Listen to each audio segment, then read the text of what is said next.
The following program deals with a controversial subject. The theories expressed are not the only possible interpretation. The viewer is invited to make a judgment based on all available information.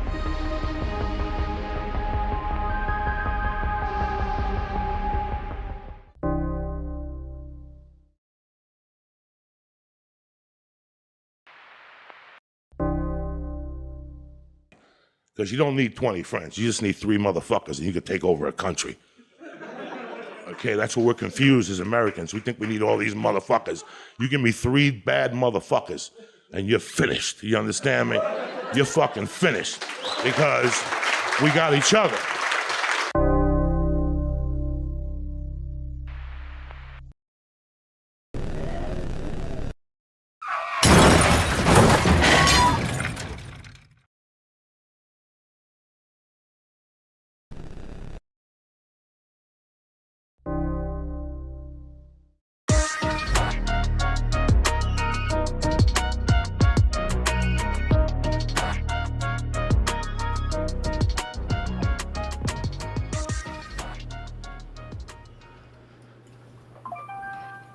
Well, I thought we were good, but we're not. There we go.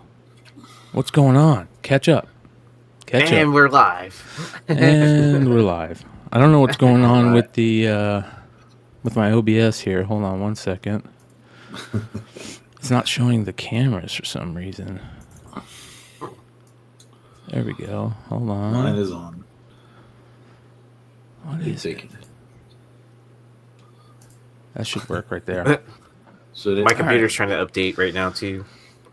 The OBS is being weird. It's acting like I had. Anyways, what is going on, everybody? Welcome to another Wednesday night on Beyond Wednesdays. We got to come up with a better name for this, dude. We got to come up. We've been saying that for almost a year now at this point. Yeah, I put on the I don't know. I made a doc for us. I think we each looked at it once. Yeah. I gave names that I didn't necessarily. I was in love with anything that I was on there, but I was, you just sort of spitballing sometimes when you just type in or whatever. You know what I mean? Yeah. So anyway, yeah. Anybody with anything for just this Wednesday show? Like clearly, Brian's not changing the channel name, but for those of us you see every Wednesday, let us know what's up. Yeah. Well, we'll figure it out. I don't know. Maybe if anybody has any ideas for names for this show, for the Wednesday night show, you guys know it's very collecting oriented. We talk about all kinds of cool shit. Whatever you guys want to come up with names, start throwing out names, and we'll play off of them. We'll figure out something by the end of this year, no matter what. And yeah, good shit. Yeah. All right. So we were talking backstage about Ultimate Spider-Man. Ultimate Spider-Man #1 came out, and it was kind of funny because Billy from Economic and Comix was like, "You guys, check out Ultimate Spider-Man #1. It was actually decent." Mm-hmm. So I kind of went into it, thinking, "All right, this is going to be interesting." And you guys both read it too, right? Yeah. Before we go into it, like, just give me like if you thought it was good or not. I thought it was decent. I mean, I haven't read something recent in a while, so it was a nice refresher. Yeah. And it kind of made me curious to read on to the next issue, at the very least. Yeah, I think the same thing. Entertaining is from somewhere else, to be honest. I never read any of the Ultimate stuff back in the day, so I know it's parallel. I know the keys to flip and things like that, but not that there's not that many of them. You know what I mean? But so I enjoyed it. It's a different take. It's weird because what they started, it looks like they're going to be alluding to. Let's say what happened to Peter in the first issue is going to happen to multiple characters as we go along. So, yeah, I mean, there has to. So it's interesting to me because they opened up such a big can of worms that you don't know what's going on and clearly, and it's Ultimate. They're telling another story. They're letting you. So, yeah, I don't know. I think it was a pretty good start. So, I don't know much. I know that there was something that caused this Ultimate Universe to happen, right? Recently, I forget what it was called. And I didn't read any of that. I just jumped on this. Figured this is a good jumping on point just to check it out. And I agree. It felt, it was like a what if tale. You know what I mean? It was what they've done like you said, always they've done in Ultimate. They kind of change it up a little bit. I remember when Ultimate first came out, they acted like it was like a more realistic kind of like world, or not necessarily realistic, but we thought it was going to be that. At least I thought it was going to maybe be that, and it was just a what if tale, basically. Well, when you say realistic, do you mean like? I guess I shouldn't say realistic, like without superheroes. I mean like in our world or something. I guess you know what I mean. Like where it's I see what you're saying though. But like it's our universe. Yeah, there's a possibility that it could happen to any of us or whatever, right? Type of situation. And wasn't the Ultimate line also kind of talked about as being like for more? What was the push for the Ultimate line when the Ultimate line first came out with Bendis and Bagley? You remember that? What was the tagline on it? You know what I mean? What was the reason to sell it? Oh, I like what 78 Points is saying. Well, Ultimates was updating their origins and situations to make them more contemporary. Oh, there we go. That's what it was. All right. So basically, like you said, that's what Ultimates do. They change it up, and that's exactly what they did. I guess I don't mind spoiling it either here. Basically, if you guys don't want to hear spoilers, check out. Yeah, peace. Yeah. Basically, you can pick it on shelves today. Yeah, he doesn't get bit by the spider. It's kind of funny, like how they play it out and stuff. They did some interesting. It is also 20 years. Are we getting into the kind of like main points of the storyline now? Yeah. Like, okay. Yeah. It starts off with him 20 years later, right? Working for the Daily Bugle, and then there's some key differences like right off the bat, right? Well, he doesn't get bit by the spider. He also you got it. Yeah, 2 kids, married to MJ. Aunt May is the one that died, and then Uncle Ben's the one that's alive, and he's working at the Daily Bugle. I thought that was kind of interesting. Yeah, and they kind of foreshadowed it, thinking you're going to get to when they call the kid May, So oh, okay. But you don't know if it's just that or what. And when Jonas is yelling Parker, he's yelling for Uncle Ben, who's still with us. So that's big change there. Yeah, so May's dead, Ben Parker's alive, and he's the boss at the Daily Bugle. Who did that cover? I like that cover. Yeah, it's dope, right? Yeah. That's Stegman. I remember the first time we saw it for FOC, and it was like, there's just something about this that makes it a really good cover, dude. Mm. I think it's Stegman. Am I wrong? It's like I believe it's Stegman. Portrait, like holiday portrait pictures and stuff. It just looks good, dude. Yeah. There's something about it. Mm-hmm. But and because he doesn't get bit by the spider, right? He doesn't. He's not. He's just normal dude, right? Yeah. Yeah, pretty much. And just going through tragedy. Something's weighing on him that he can't really figure out. It seems like even his wife said he'd been like that for a few years and never able to get over his parents. Big surprise. And so wait, so May was gone, but his parents were gone too, right? Yeah, his parents weren't there. Yeah. I don't remember seeing his parents. Yeah. No, but so they were gone also. But I liked it. You know what it made me think? I'm trying to wonder like at what place in the universe this is going to be. And so do we have in the comics? We never had a snap in the comics, right? Like you never had straight. No, not like the MCU. Yeah, straight in Endgame snap in there.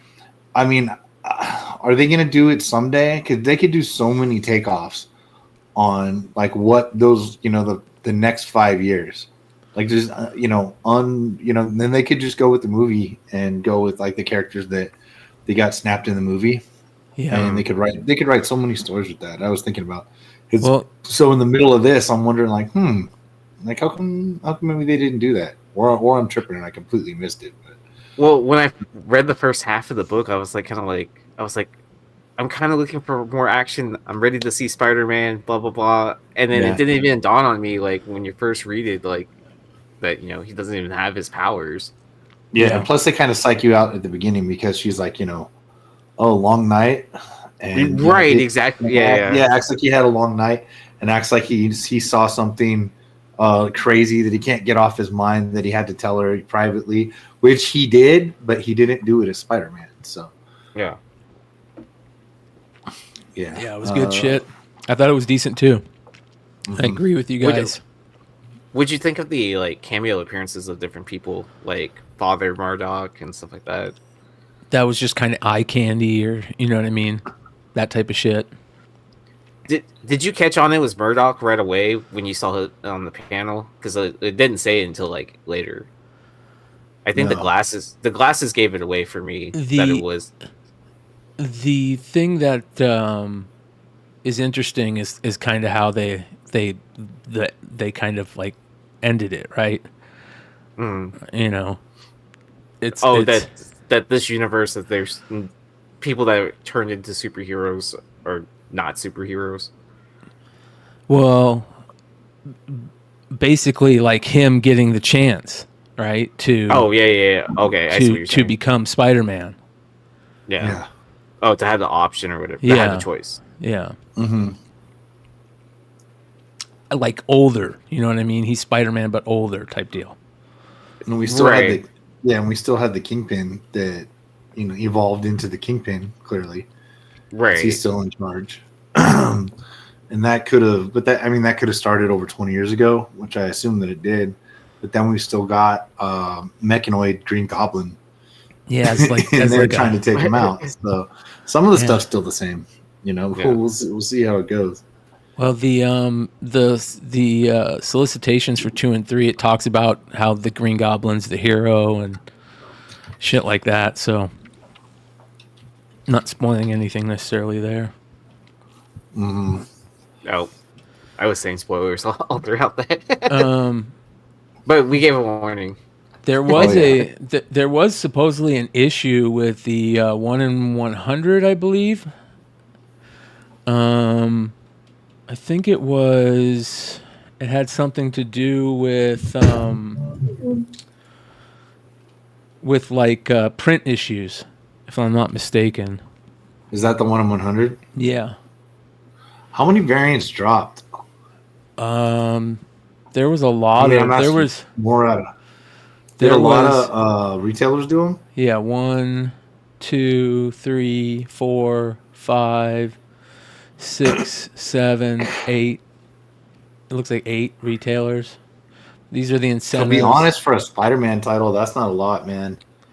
I can't tell you if that's good or bad, because that means there's not just as much crap getting flipped on live streams and eBay and shit.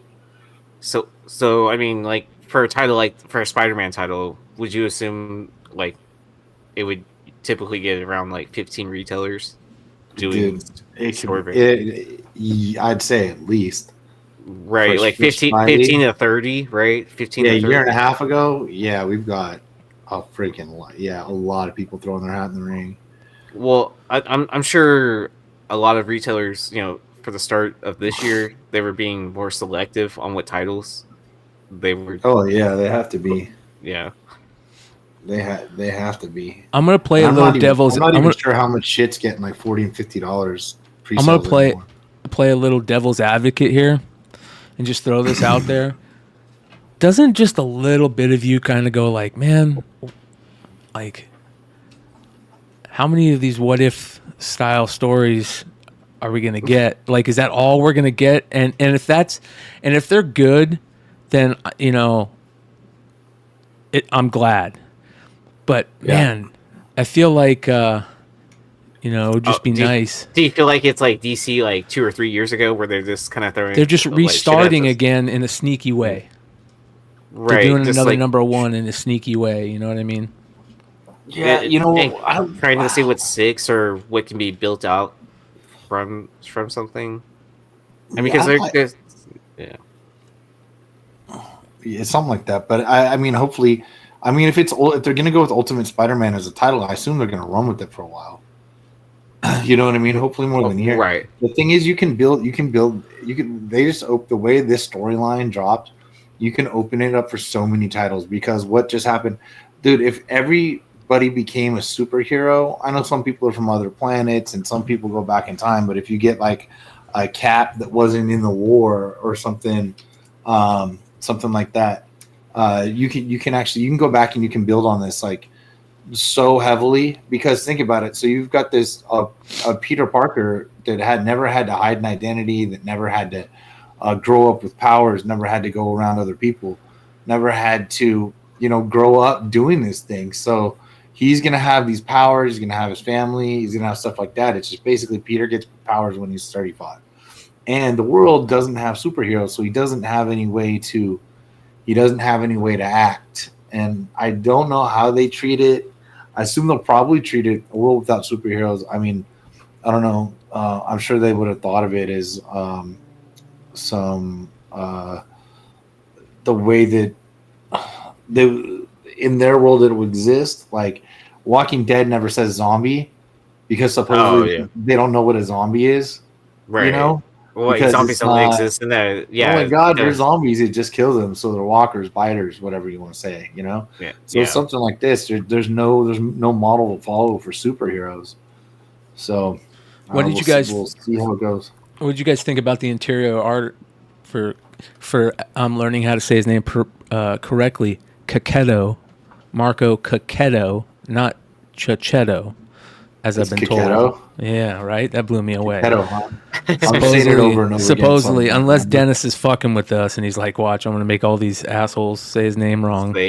Say Cacchetto, and then he's like, all what? his artist followers are gonna start angrily messaging all of us or whatever. Yeah. Yeah, it's funny. In our little thing that we do, that I think that's the most common thing that we screw up is pronunciation, because we only say it to each other. Like, or maybe in a comic shop where you might know the guy or something like that. So when there's a weird spelling or European spelling or pronunciation, because it might not be from here, we're always trying to figure it out. It's not like sports or movies where you just turn on the TV and people tell you how to say things like that. So I'm sure there's probably 30 other names we've all been saying wrong for a long time. Yeah. Nobody says Liefeld or Liefeld or whatever. Liefeld. Yeah. Besides Liefeld himself. Liefeld. You don't know, man. Everybody says it different. Yeah. Yeah, the interior art was pretty fucking good, man. Yeah, the really interior art was like that's what kept me interested to keep on going, like, because it was actually like story driven too. Yeah. There was quite a bit of panels that didn't have any words or whatever, but it did help drive to tell the story. Yeah, I'm 78. He says he's skeptical about all this just to put another Spidey, Black Panther, X-Men, etc. Book on the shelves rather than a big master plan. And yeah, I'd be skeptical with that too. But especially but to see how they're rolling it out too, that they're not doing all those titles all at once. You know what I mean? They're slow rolling. They're taking each of the titles and doing a reset to a point, right? Yeah. Yeah, absolutely. So we'll see how it goes. Yeah, hopefully there's a plan. Hopefully they can go with this. We get some all new stories, And I think this might go against the grain of the Comic Castle or whatever about, nobody wants to see the writer write themselves into it. But hey, man, if you take a whole nother take on it, I'm good with the whole nother take, man. Yeah, here's the Marvel issues Ultimate Spider-Man #1 reprint after printing flaws. Marvel reprints Ultimate Spider-Man #1 after a flaw on page 1. David Marquez and Nick Klein variants affected by the printing issues. Limited reprints also issued for Alien #2, Darth Vader #41, Dr. Aphra #39. So, and then here's the those are the two covers, the two best ones in my opinion. I mean, other than that Stegman. Yeah, that Stegman's just amazing. But also, this is a cover a lot of people were talking about in the Dr. Aphra stuff too, right? And I like that Vader cover, the Linnell Francis Yu one. So, dude, I feel like 3 or 4 out of 5 Darth Vader covers are fucking good. Right? Yeah, I was gonna say something similar to that. Yeah, Dark. There's a cool sword. He's a cool character. He's in black. There's one on FOC this week. Cool shadowing. Pretty amazing, dude. Yeah. So, well, we'll have to roll or ask Nate like how some of those, because I know he was saying that last week or this past Saturday that he was saying that he was reading a lot of the Star Wars titles. So we'll have to check in on a report on that. 1 in 100 is the one having issues. So I doubt anybody's. Well, we'll see. I mean, if you bought one of those 1 in 100s, would you have the comic shop send it back and say I want to? And if yours had the flaws on it, so it's like interior damage. Do you have one behind you? No. I didn't go to stores today. I didn't get anything. So is it like a printing error? Is that what it was? Yeah. Or, yep. That's what they're if calling it's like it, a damaged defect, then yeah, I would complain. But if it's like a weird printing error where they put in a page of a different comic, then I'm going to keep it. Bro, nobody's opening a 1 in 100 anyway. Fuck Bleeding Cool. The fuck's gonna read a 1 in 100, buddy? Nah, man, give me all your highest ratios so I can read them. Forget what So it he says. says Star Wars sucks. That's Marvel Comics isolated printer flaws. So so that's like the page is like ink folded. issues, folded issues, miscut pages. Yeah. Like I hate that. Like I've gotten books like that before. Like it happened to be a title I was reading, and then all of a sudden like the printer damage. I'm like kind of like. Did anybody get any of them? That's in the chat. Let us know. What's that 1 in 100? What are they going for? Let me take a look. Let me look. Ooh, Wednesday Dirty Flipper side picks. That's a decent name for a show.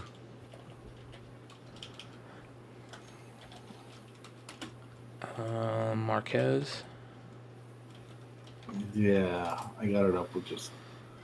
The last sales were 100, 80, 50, 50, 40, 60, 60, 70, 60, 80, 200. Oh, that's a set. Not bad. 60 to 100, and it looks like cheapest ones are about $80 listed. That's not bad. Ooh, are we going to be talking Echo today? I believe that's on. Yeah, we might as well. On the agenda. Maybe that's. I'm down. I didn't finish it, but I started it. Yeah, I didn't finish it either. Don't worry. I actually finished it. Really? You watched all of them? It's only 5 episodes. I know. That's fucking. That's like just a long movie, dude. They're like 40 minutes. Well, I watched like 3 episodes. Credits. Yeah, I watched 3 episodes last night, and then I ended up watching the 4th episode in lunch, and then I finished the last episode when I got home. Nice. Yeah, I kind of wanted to, but I don't know. I'm good with the first. I believe I'm 3 in. I might be 2 in. I don't know. The last one, I was kind of dozing in and out of consciousness on it. You ever watch a TV show and you think you're like, oh no, I'm awake, and then you realize you missed like 2 minutes, and then you're like, okay, no, I'm okay, and then by the end you're like, dude, I missed a bunch of shit. Well, that's what happened when I started the 4th episode last night. and I was like, okay, I need to turn this off or put something else on because I'm gonna fall asleep and miss the rest. What's up, What up, Vinny? What up? What up, guys? Hey, what up, dude?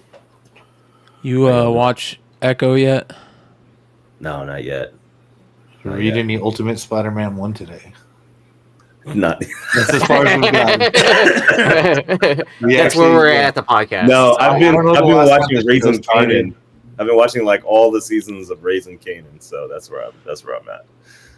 But how have you guys seen Echo? Yes. Was it whack? He finished. Aaron finished it. I gotta run downstairs and Ryan grab a drink real started. quick. I'll be I'm right 2 back. or 3, and I'm trying to figure that out. I enjoyed it, honestly. Like, So but I good mean, stuff. like I was in Boy Scouts and I used to study a lot of the Native American stuff or First Americans.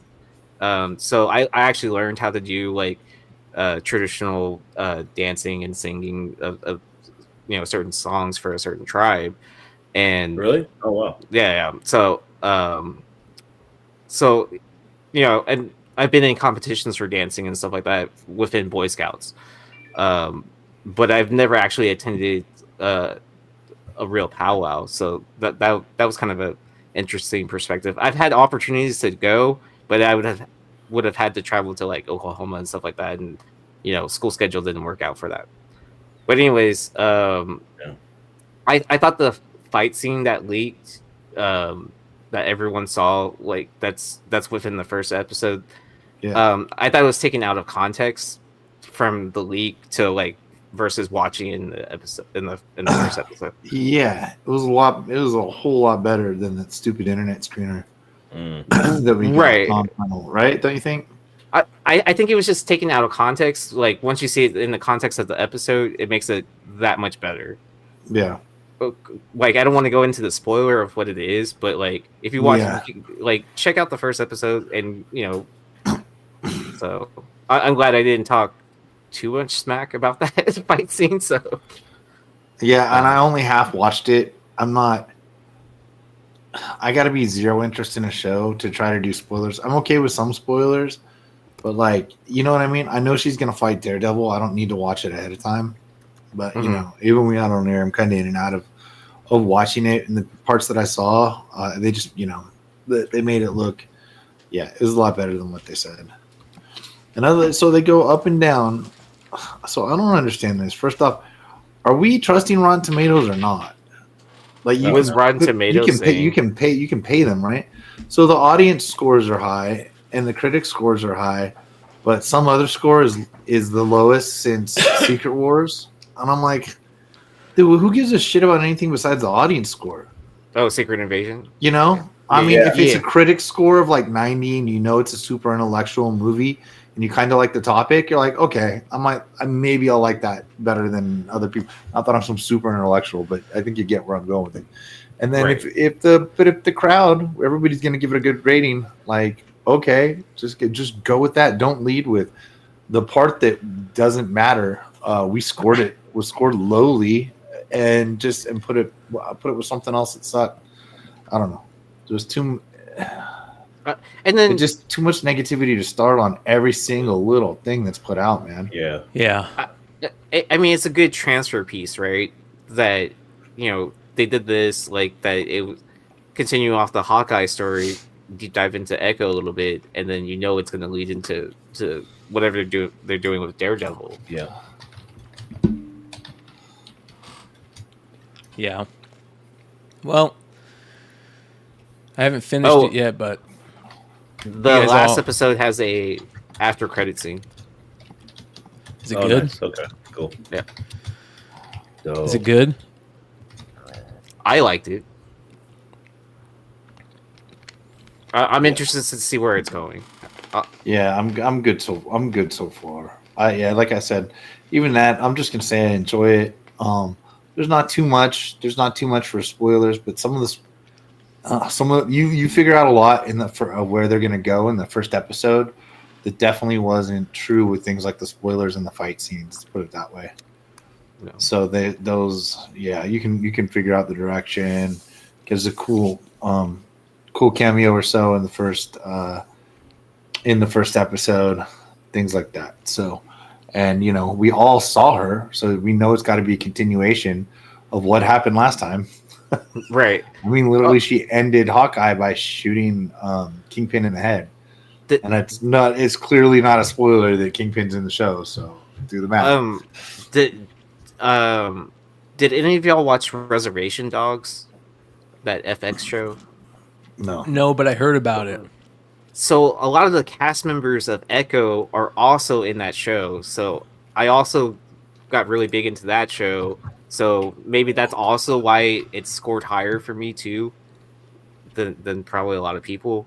So there's like tons of cast members, like old, young, whatever, in between. So like I thought it was pretty cool about that. Yeah, that Zon McClarnon guy is in most American Indian shows. I've noticed, or at least the ones that I watched. He's in the guy that plays her dad. Yeah. So yeah, he's in. He's in. Yeah, but I mean, yeah, there's several casts like her sister, like she's one of the Reservation Dogs. Wow, I am fucking ripped right now. I apologize, you guys. Woo! Yeah, I'm not gonna Because it's the dink. Yeah, I'm not gonna call him Hector, but yeah, the same guy that plays Hector in every single movie. Yeah, yeah, dude. Yeah, there was a local a local restaurant. You could probably guess what kind. It's called Tacos Mexico. And then it was him, and then some other famous actors in there. But yeah. Did you guys hear about Jim Steranko? I did hear about this. You're talking about that Instagram post video review, right? Yeah. No, Steranko, dude. Steranko went fucking old school, old man. Fucking fuck yeah! This is your country, He went off, dude.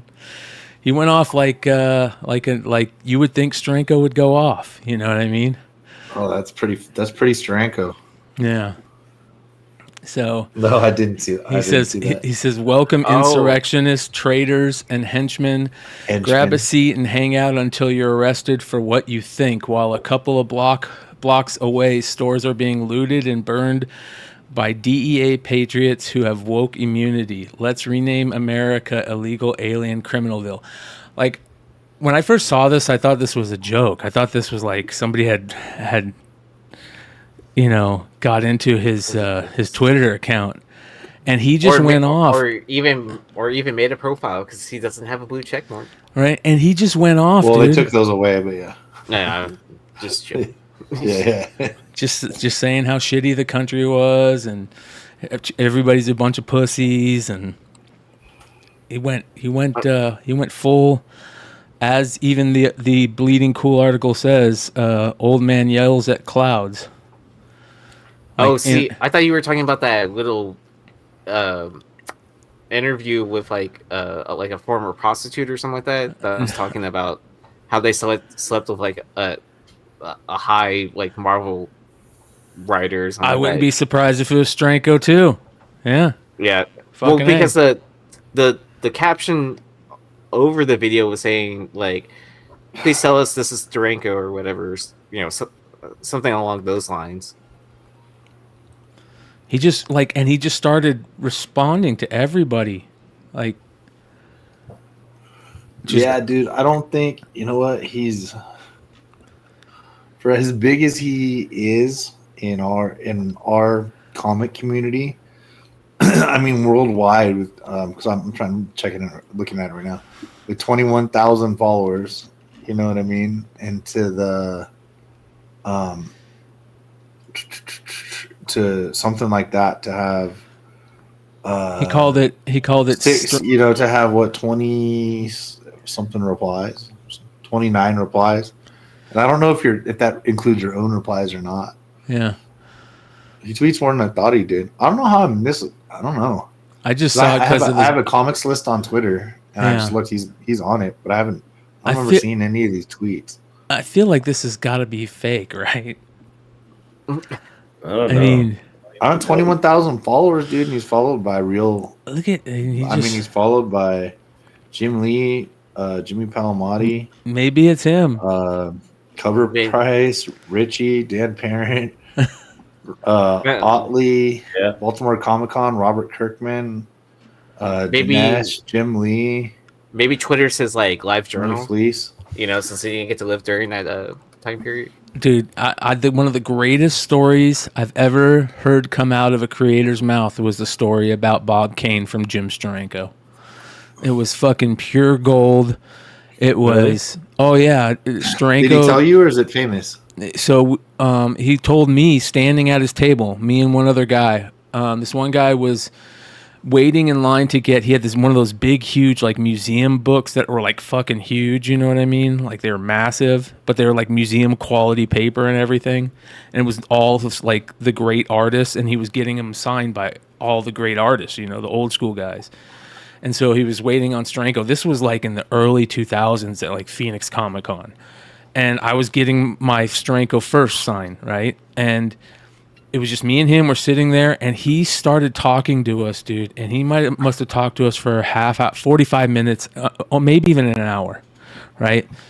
And he told us a story about how nobody liked Bob Kane, but DC made Bob Kane just a figure piece at the offices because Bob Kane thought he was like a figure, like a big wig there, and DC just wanted to be nice and gave him a office there.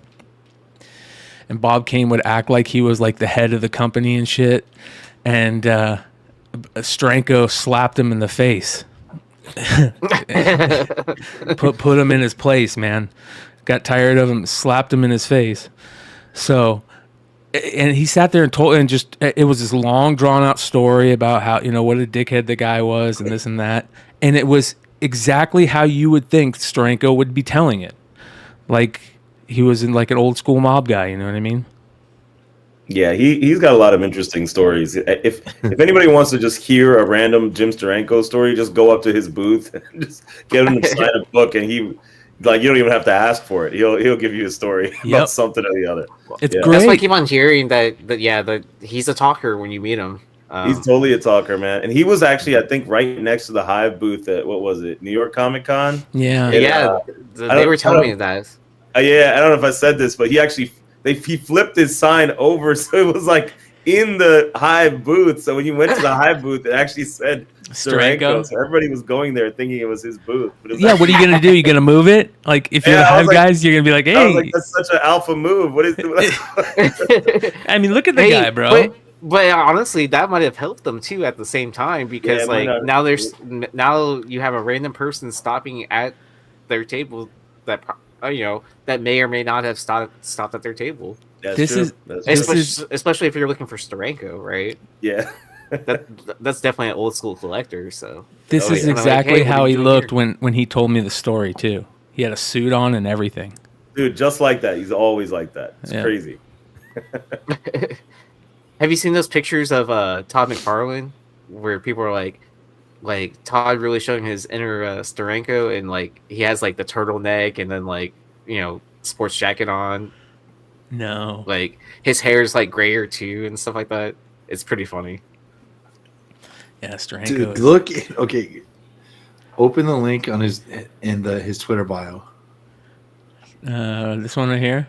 Yeah, bro. He's got Samantha Fox, Daisy Fuentes, the Terminator, right? Dude, and it's like a website from like 1993. I think he's selling this shit. I just found this, by the way. It's hard to see on my phone. Like pinups and fantasy, Daisy Fuentes, dude. How long ago could this possibly? I feel like you might go ahead and agree at the top. I feel like you might get in trouble. Am I getting hacked? You might not want to go forward with this. Yeah. Or you might not want to share your screen. Pick one of the other ones. Go to Comic Art or something. Yeah. What is this? Now it's like he must have owned Dude, Netscape. Best viewed in Netscape now. Are Dude, you I'm just kidding saying, me, as soon dude? as I saw it, bro, Daisy Fuentes, and not only that, the one before that, they have Samantha Fox as their model. He must have for owned like a adult magazine material. company. Did he own a Bro, magazine when was company? the last thing you saw Samantha Fox? Yeah, Like you might want to dig through this. 1987? You might find an AF-15 or something in here. Like, what- 1997, you guys. Dude, I graduated high school in 1997. 1997. Dude, I love it. Guaranteed secure, order online with confidence. That's in his Twitter bio, dude. Dude, we gotta buy something, man. This might be like the first website ever. So I'm gonna say this is probably like one of the first websites ever. Do you know in my head websites still look like this? I know. Yeah. Look how simple that is, dude. Dude, was- you haven't had to turn off a video. You haven't had to give your email address. You can just click on things. Yeah, no You wanna shitty click pop-ups while you're trying to read Nothing, something. dude. Nothing, dude. You can I click. was waiting for hey, the you Angel clicked on the Fire porn and didn't counter. even give it to you. Bro, that's terrible. I was waiting for the Angel Fire counter. Yeah. To see like how many views there were on this website. Samantha Fox, what the hell? Dude, that's Daisy like that must be Fuentes. his girl. He must love showing some shit. He must have owned this company, bro. What are the chances if you actually order from this website that you'd actually get it? What are the chances Dude. that whatever you're paying with like actually gets charged? Click here for more Steranko collectibles. Well, let's see, man. There's gotta Does be it go some to his good shit. eBay store? Oh, Exploitation and cool. American Okay. TNA photo books. That's pretty cool. He still uses the words TNA. Bro, I can't believe how old this is. and look, it's 30 up- this is it's 30 up- Bro, the best part, dude, you can buy it. You can. I think you can check out. Dude, I'm in the What is this? I'm in the cult section, so I'm gonna click on pot, parents, and police. Bro, Twisted tale of 13-year-old boy encountering hippies, police problems, and family fallout. Bro, let's go to check. there's out. literally a 1-800 number for you to call to order shit. 75 Dude, bucks. at the bottom it says preview mag copyright 1997 to 2024. Like you legitimately, I'm pretty sure you can check out with this stuff. Yeah. Wow, that's crazy. This is amazing. I absolutely love this. Frequently asked questions. Is this site real?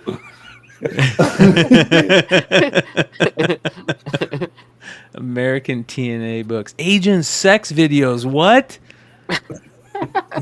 Dude, X-rated comics and graphic novels.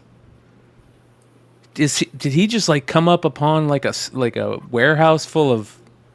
I think Preview was a magazine in itself, and I think you could get shit like this in there. So with all maybe this, like, he porn owned stuff that magazine. With all this porn stuff that he's selling now, his outfit makes a lot more sense. Yeah, dude. Like Preview back issues. And Yeah, he's like a comic sleazy porn scene. director or something. I don't know. Yeah, here's his first stuff. The only thing he did on this cover is the hand. That's all he did. That's his That's his first cover. His first work in comics. Nice. Yeah. Did you have him sign the hand? Yeah. Nice. Yeah. And I also had him sign that badass Hulk Captain America cover he did. Let's see here. I'm seeing if he owns this. I feel like see, publisher and paperback artist. Steranko branched into other areas of publishing, including most notably cover book illustration. Formed his own publishing company, Super Graphics, in 1969.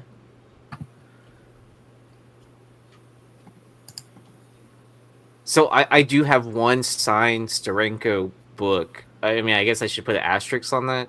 Like, I bought an X-Men 50 on eBay a long time ago before the COVID boom, and the guy sold it to me for a really good price. CGC 92. But the case is what's signed. It's not actually the book. So it's just the case that's signed by Steranko. And the reason why he did it that way, because I was curious about it. I was like, is the book signed or is it the case? And he messaged me back. It was the case, and there was no CGC facilitators there, so he couldn't get it with the signature. So instead of cracking the slab, he just had him sign the slab. That's weird. Yes. That's weird.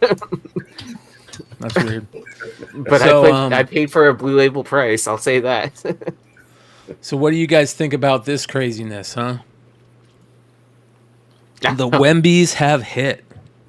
The card that we have been talking about for everybody to wait for if you're ever going to spend any money on Wemby rookies. Oh, man. The Prizm Silvers and the cracked ice are Low What's that number. cracked dice at, dude? That I linked the other day. I looked at it earlier today and it was still at like 530. We've got it's at 1,025. It says 1,000 now. Yeah. We're still like 2 days left. Yeah, I just linked it. And Saturday at 8:30 p.m. my time, Kelly time. So are these at like Targets or the boxes at Targets and stuff? I think that the Yeah, cracked I ice is a assume. retail product. Yeah, the retail dropped early in Walmart and Targets. Right. Hobby so, haven't yeah, dropped so yet. it's kind of funny because Hobby hasn't released yet. So this Same is, thing that you know, happened in the Zion and the RJ Barrett year. Oh, And for the the 19th job year. yeah. Same exact thing. Y'all already done for the season. Yeah, I know. I All right, buy heard. more cards, bro. Buy more cards. Yeah, I was Zion- like, this case. He was balling. He was balling, yeah, and then he has a shoulder injury that's going to take him out for the rest of the season. Karma, And bro. so I was like, kind of like, okay, well, this gives me more buying opportunity, I guess, or holding. I honestly was not planning to buy any more jaw cards. What a great looking Prism, though, dude. Like, it's Yeah. great. Yeah. It looks good. It looks way better than the Zion. Those Zion Well, I cards mean- are like $2. $2. Are they? They're cheap as hell, bro. You can get Zions raw for. So I think it's funny that the retail release first, and so I think we're seeing the first to market syndrome right now. That Prism's always held high regards, no matter what year it is. The silver is obviously going to be the one that hits the most, I believe. Look How beautiful that looks, dude. Yeah. I mean the cracked ice doesn't look bad either. Easy to center. Easy to tell if it's centered. Yeah, that's true. Yep. That's a good looking card right there. Yeah.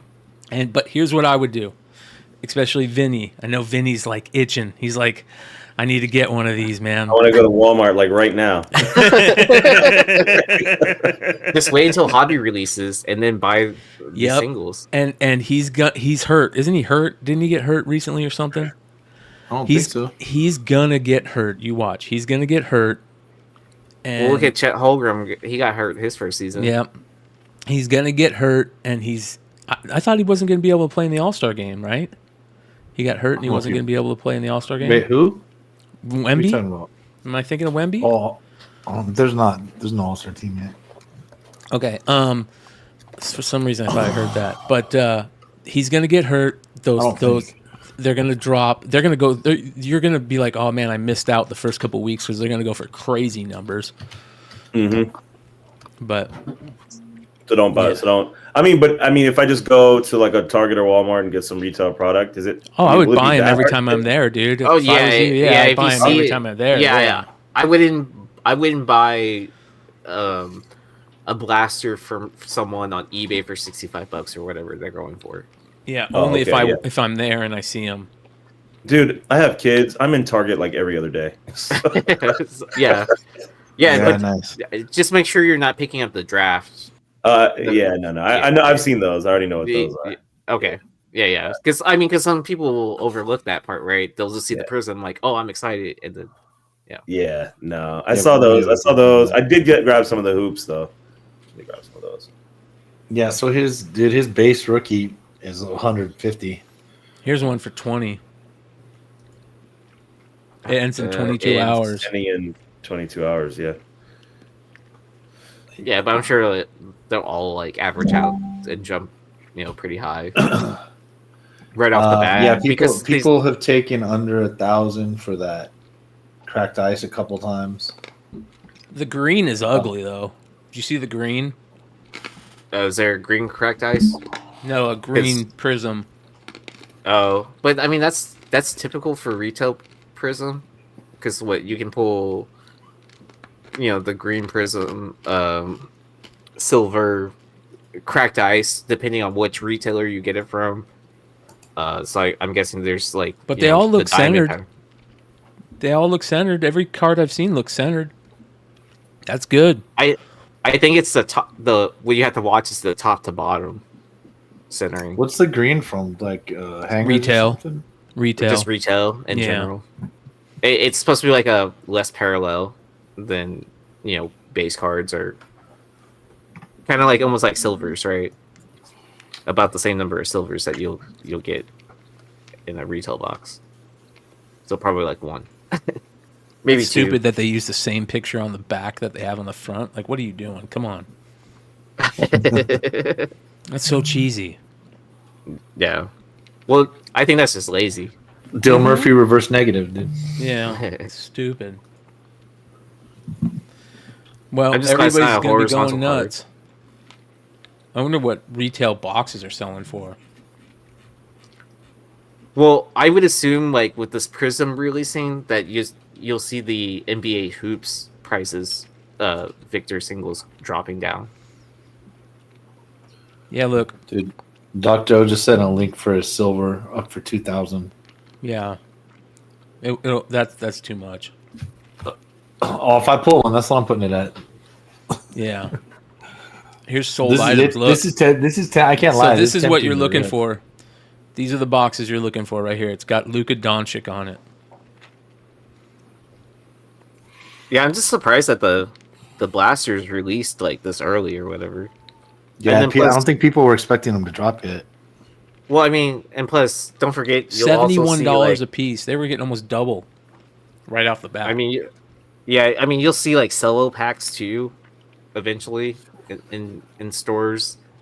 Like Prizm won't sell out until Prizm retail probably won't sell out until I don't know, like February probably. Are would be Megas my out guess. yet? Megas wouldn't be out yet, right? Probably not. No. So has it just been okay? So Target and Walmart so far. Yeah, and then eventually you'll see a Fanatics drop where you can get like green cracked ice. I think Walmart's are blue cracked ice and Target's red. Or are they both doing that Wow, like there's white Scoot cracked Henderson. Man, the rookies look good. It's a good looking rookie. Silver, Scoot Henderson. Sold for $70. Not bad. He's playing like shit. See what else stuff. There's the jaw. That Wemby isn't too bad. The way he looks just looks goofy though. Yeah, it's looking up. Yeah. Yeah, but do you think those NBA hoops cards will start to drop down since the Prizm's releasing now? How many did you get, Vinny? Of what? The Wembys and the hoops. I haven't opened them yet. Oh, I just good. bought a whole bunch of them before the holiday, and then I didn't get a chance to open them yet. I've opened one blaster just to see what my luck was like, and I didn't pull a Victor. You didn't pull one? Mm-mm. I bought But I a want- few. I bought a Yeah. few. So I think hopefully I'll get one. I should. No. I Target- heard, Target put a limit on. It's like 3, so they re-implemented that limit. Really? It was weird. At one store they don't do it, but one of the stores near me, they put that limit. So I just go to the self-checkout, check them out, and then just it's 6. It's 6 of them. You can do 6. So For blasters yeah, and for any product. or whatever. Yeah. Yeah. oh, Doc Joe saying, look at what CJ Stroud is selling for. Yeah, his base silvers have really jumped. He's the real deal, man. Well, It I mean, makes sense. but you also just had NFL Prizm just drop in both hobby and retail. Yeah, at the same time. Yeah. Well, I Let's see mean, here. basketball Prizm hobby is not releasing until February. So like we'll literally see like a spike of like these first to market Wembys jump up. and I think by February it'll drop down because you'll have even more. Damn. Oh wow, Color Blast. Yeah. Look at that shit. That's a nice card, though. Look at that card, man. That is a damn good looking card. Holy cow. Have you seen the dual Color Blast? Yeah, but that looks pretty damn good right there. I like this layout better than like what the color Look Blast at the has been. back. Holy cow, dude. That is That's how nice. you make a fucking card right there, you guys. Jesus. Whoever's designing these color blasts. Wow. Oh, Doc Joe saying he paid about $750 for silver this last week. All right, let's see what the silvers are going for. I hate those Oh, mangas. Those are so dumb. Oh, the manga. Yeah, those are the dumbest fucking cards. They are. They're so stupid looking. 31 for the NFL debut mosaic. 179 for an orange disco. That's ugly. He said PSA 10. Did he get a PSA 10? Oh, look at that, bro. Look at that snake skin. Holy shit. That's dope. Yeah. Look at that. That right there is the card. Oh, because it's a red and blue color Snake match skin too on top of it. Yeah. Yeah. Ooh, damn. Yeah, that red really pops with that. $4,500 it sold for. What are they numbered to? Are they numbered? They're not even numbered. Wow. No, but snake skins are like super short Rare. prints. Like Yeah. It's Super like hitting rare. a tiger or a Yeah. zebra or elephant. There's a silver. 400 for a silver right there. You can get the whole jungle if you like in cards, right? Doc got he got cold feet, man. Or he not cold feet. He got hot feet. He was like, "Fuck it, I just need to get this card." Well, I doubt it's graded because Prizm just released. There's no way that turned around and is already back in the PSA slab. A red color wave out of 150 sold for 1,000. And a year and something ago, 15, 16, 17 months ago, my friend had me help buy him 2 Trey Lance PSA 10 silvers. Ooh. For about 12 or 13 each. Ooh. Right? And so he finally won 2. I just basically was leading him to eBay auctions and telling him, what would be better in his price range and such like that. And ouch. But then the next time I saw him, he had a Big Cock Brock t-shirt on, so That's a pretty badass looking card right there, dude. The silver. It's good looking. When did this one sell? Today. Oh wow. Yeah, Doc he needed to hurry up and spend some money on it. He didn't care. he was going on vacation, dude. I mean, he just needs to grade it. I mean, it's not like all know Doc. Isn't Doc Joe an Ohio State guy too? Is he an Ohio State guy? Yeah, that's holy that's shit, sure that's his guy. he's Yeah. buying it. Yeah. Well, and at the same time, we know that Doc's not going to sell it. So, No. I think he just needs to get it graded, and he'll be fine. Yeah. Okay. Yeah. Oh, Damn. so he paid for the centering, I think is what it sounds like. Yeah. Look at that. That's fair. Yeah. Same as dude. Be selling to people on whatnot, and I'm grading. Oh my God, I'm grading the cards. The comic books live, and you got the haters. They're like, "Oh man, you can get it cheaper on eBay," and I'm like, "Yeah, you can't get it cheaper from a presser grader, someone that you actually know, that's selling you a book that's 9.6, 9.8 caliber. That I'm literally grading it for you live on the air. Yeah, go ahead and try. Yeah, save $10 on eBay. See how that goes. Oh dang! Pay more for what you want. Talking about can't hide money, Card Vibe's gonna definitely get a Wemby downtown. So downtowns you can only get that in 1-in-1 So just realize, like, I wouldn't try to pull it from a box. Like, you're talking about paying $1,000, like $1,200 for a box of 2 cards, and then on top of that, a downtown's a case hit, and then there's like what, 18 boxes or something like that in a case. Dude, look at this Anthony Richardson rookie, dude. It's numbered to 3, super short print, white knight, super short print. Look at that. What the hell? Oh, it must be it's the Panini logo. Did this come in something special? It's numbered to 3. That's a good looking card, man. Numbered to 3. Is that the Panini logo? I can't tell. I think it is. I thought Panini's logo was that weird strip Knight thing or whatever. It's the knight. It's the little guy on the horse. Yeah. Yeah, OJ said Wemby is fine. Dude had a triple-double tonight. Yeah. Okay, wow. Yeah, he said, I don't think he's been hurt. That's definitely not playing like the hurt. I mean, I don't want to see him get hurt, but... So that's a hobby thing, the White Knight. That's a cool card, man. That's a super cool card. There's some cool prisms out there in color. I would love to, you know what? I'm probably going to start doing that, but I'm going to go after like old players that I loved, like trying to find those cool cards. Because, man, some of these cards are way too expensive, and they fall in value so fast, bro. Yeah, it's crazy.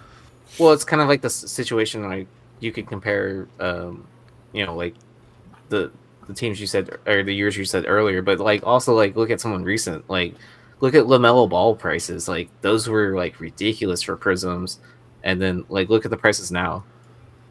Yeah. Mm-hmm. Yeah, that's pretty interesting, man. Hold on here.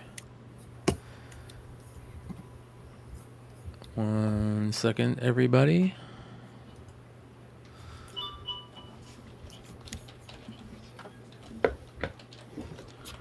You get anything good? Yeah, go ahead, Brian. Go ahead, brother. No, I was going to say, I think I found the link. I sent it in the private chat. Yeah. I am checking out right now.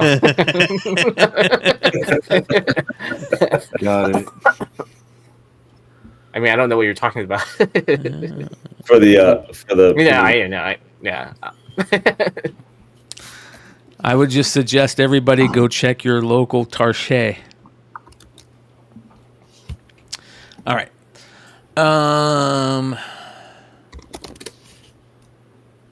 Let's see here. All right. I got some cool shit to talk about for Market Report. And let me go ahead and drop the link. Let me know when you guys are done. I'm finished. Okay. I'm good. Yeah, I was going to talk about the little history on the Sports Illustrated stuff, but I'm going to probably do that next week. So. Okay. I saw someone picked up a Sports Illustrated issue 1. In 1954? Yeah. So that's what I'm talking about. There's three number ones.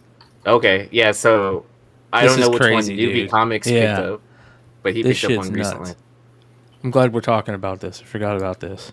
Yeah. So I'll do it next week. But there's three number ones. So the company was actually sold 2 times. Do you have them? Do you have them with you right now? No. If you don't have them, no problem. But if you do have them, let's show them. But if you don't have them, I'll wait till next week. Let's do it next week. Because I want to make sure I have the second one. Yeah, this shit's cool. Yeah. We'll do it next week. Tell them what you're talking about though, real quick. Give them a little teaser. Yeah. So basically, there's Sports Illustrated actually started in 1936 with that name. A magazine started with that name in 1936. Then they sold that company to, I believe it was Dell Publications. Put out another 6 issues through Dell in 1949, and then it was sold again I think it was 1954 to the Sports Illustrated we now know, which would be considered like the Sports Illustrated #1. But I never knew about those other ones, so I kind of did a little bit like of a deep dive. So I'll jump through that a little bit next week. Yeah, that's super cool, man. That's the type of stuff that I love talking about, like the weird shit that we forget about, you know. Yeah. So, all right. I have a market report to go through also, so we can do that. Pull that shit up. All right.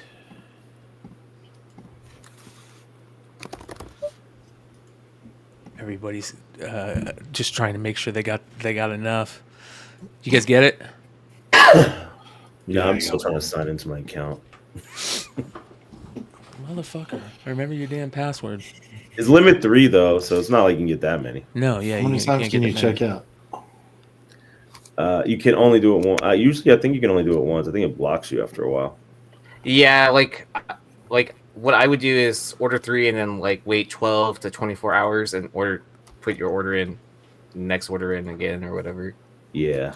That's what I've done on Target in the past, and it usually ships like within the same like you'll get one day and the other the next day. Nice. Yeah. Yeah, because I think if you do them back to back, it'll just block you, and then it'll let you keep one of the orders, but I think it'll cancel the other one. Yeah. Like you'll get a cancel notification through email. Like it'll go through, but then you'll get a cancel email like within a few hours. Yeah. Because they kind of look for that. Oh, and it also looks like kind of like fraud reports, right? That you're making charges on the same card, like with like, oh, this could be a mistake or whatever. But even though it's someone trying to get as many as they can, right? Yeah. Justin Shannon says, I just looked at a Joe Montana 81 Topps PSA 10 and a Barry Sanders Score PSA 10. Way fucking cheaper than these rookies that likely won't have nearly the same career as cards are whacked. Yeah, they are, bro. That's weird. It's the weird thing. But it's the same thing with comics, man. Look at what people will pay for some silly 1 in 25 variant that they think is rare, but there's 3,000 of them out there when they could be paying half of that price for some crazy cool key in high grade, that like the stuff that we're going to show you here in a second, man. It's very interesting how that plays out. All right, let's get into this. Starting off with some good comic goodies. This was interesting. A Crime Suspense Stories 22, the famous decapitation head cover with the bloody axe, you know, which is weird. Look at the axe. Why is there only? Is it blood? It's supposed to be blood. Why is the blood on the one time? The cover's half ripped off. Yeah, it's totally fucking half ripped off. There's the head's missing, which is the best part. Yeah. Yeah, I'd rather have a remaindered copy. Yeah, for sure. $920 for 0.5 without the best part of the book. Yeah, so, I couldn't do it. The Dreamwalker Zero. This is a book a lot of people don't know about. I love this book. It's so fucking hard to find. It's early appearance. First Goon, right? Yep, early appearance of the Goon. There's like 4 books like this where he did like this weird stuff back during the day, during these old what is it? I forget the company that these were on, but yeah, man, I've had them in my eBay search for years. Tough to find a book like that. And that one's signed and 9.8, sold for $1,057. Remember these books, the Imperial Valley Comic Con Boba Fett books that everybody freaked out about a year ago, 2 years ago maybe? Everybody was like, where are those from? They were like super rare. There was one that was limited to like 100, one that was limited to 25. Yeah, 25. And man, these books were selling for a grip. Here you could get both of them in 9.8 for $299. Just another thing, man, where nobody's looking. Because I guarantee you, 2 bids. The starting bid was $299, so many people passed on it. So the second bid was probably the same ass dude, just trying to up his own bid. Like last minute, like shit, I don't want to get sniped when I bid the exact amount. And here we are. So 310 bucks and some tax. You get both. Yep. Anything Star Wars that limited, just buy it. Yep. And then that Crime Suspense, would you call that a decapitated comic? Yeah, exactly. There you go, man. Waka waka waka. 2 key Sandman books in 9/8, signed by Neil Gaiman. I'm surprised that a Sandman #1 9/8 signed by a Gaiman, yellow label, CGC 9/8 sells for less than $1,000. Crazy. Yeah, are Neil Gaiman signed books pretty tough? I mean, just generally, or I think so. I don't see a ton of them. I was looking through some stuff that like Black Friday, I went to a comic store and I pulled out Sandman 75. It was signed by Neil Gaiman, but it was striped along the top. Oh. And I was like, damn, why do they do this? But and it had a sticker on it, and it had a store sticker on the front. But I was like, why would they do this to this book? I was like, it's a signed Neil Gaiman book. That's crazy. But yeah, maybe back in the day they didn't like signatures on covers. Yeah, who knows? How about a triple cover Spider-Man #1 silver variant in a 9/8 blue label? That's kind of cool. That is cool. Yeah, I definitely like that. I love when there's something so great. It's one of the great, most iconic, right, covers of all time, and there's only so many different ways you can do it, but somehow there's like 7 of these things from like release date. You got the McFarlane stamp, you got the newsstand, the gold UPC, the gold second print, silver newsstand, and now we've got a triple cover, and probably the rarest of them all right there. Yeah, that's amazing. That's fucking cool, dude. That's an awesome book. Didn't they stop writing down or writing on the label what each cover was graded? I think so. And they just give you the grade. Yeah. I've got one book that's interior cover 9.8 and a regular cover 9.8, and I'm like, that's pretty awesome. And so and it's on an old label, like and like the old label, and I would never ever reholder it due to that reason, to prove that it's not only a double cover but a double 9/8. Reef the Sea says Gaiman doesn't sign anymore. Wow. That's interesting. I didn't realize that. Mm-mm. All right, dude, you're going to trip on this one, Sean. So this guy on the internet, on eBay, has been selling a bunch of Mike Ploog's personal stuff. And I don't know if it's Mike Ploog's daughter or something. Who knows? But an 8.5 Marvel Premiere 28, a Frankenstein #170, and an 8.0 Marvel Spotlight #2, all personal copies of Mike Ploog. Is that how you say his last name too? Am I saying it right? Yeah. Signature series personal copies. It even says from the personal copy of Mike Ploog on the label.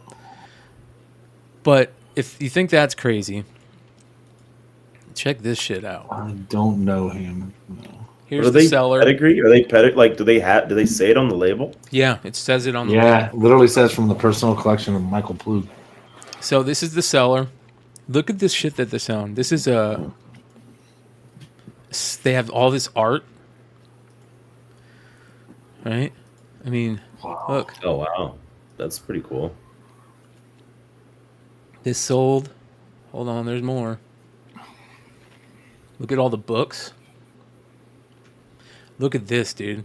Original oil painting of Frodo. Wow. Yeah, that's pretty cool.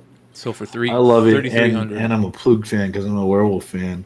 Yeah. So yeah, look at all these books, dude. That's pretty freaking cool.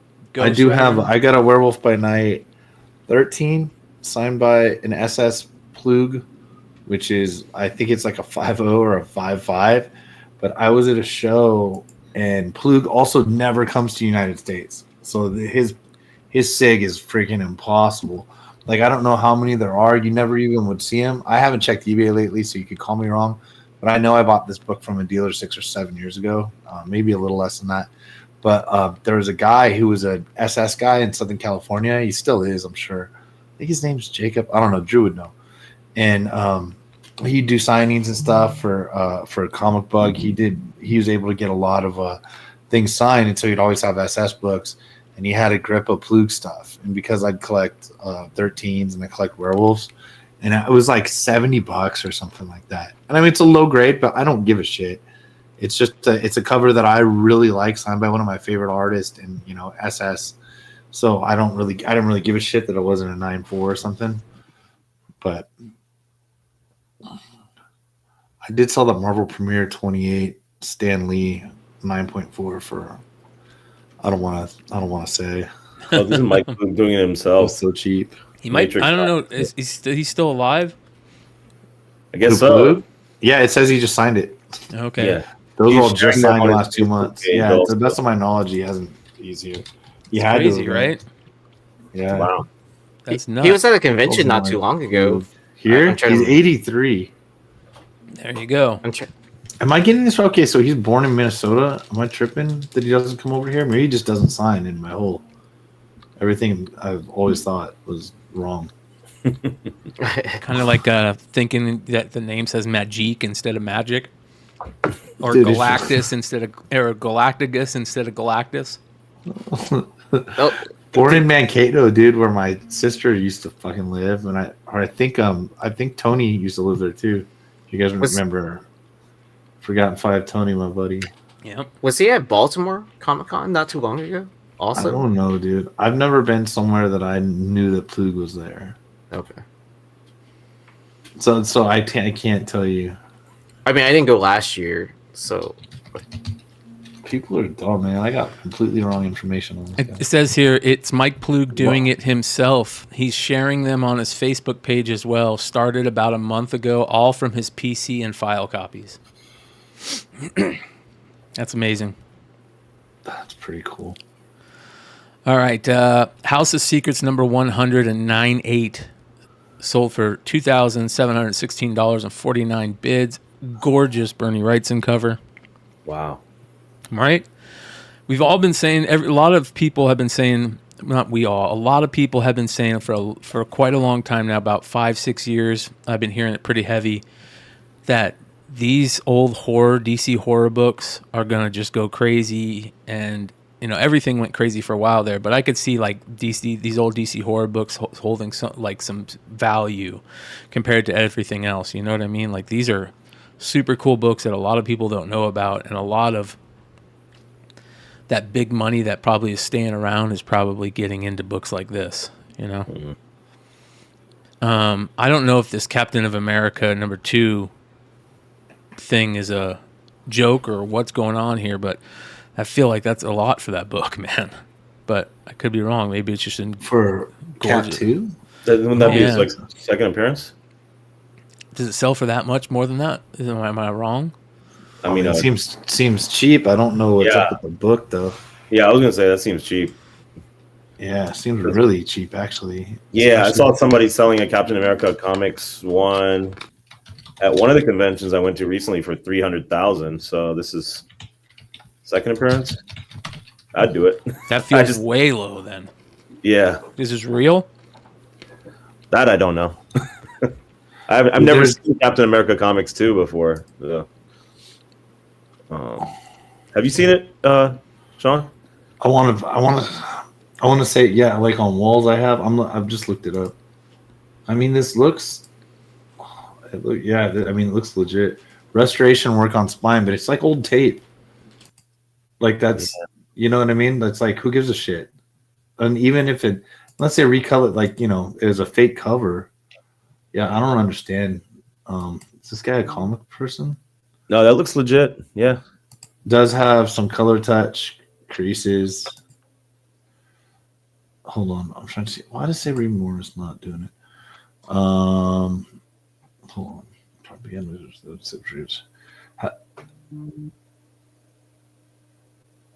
It appears restoration includes color touch, has some creases. Friends advise they looked too good.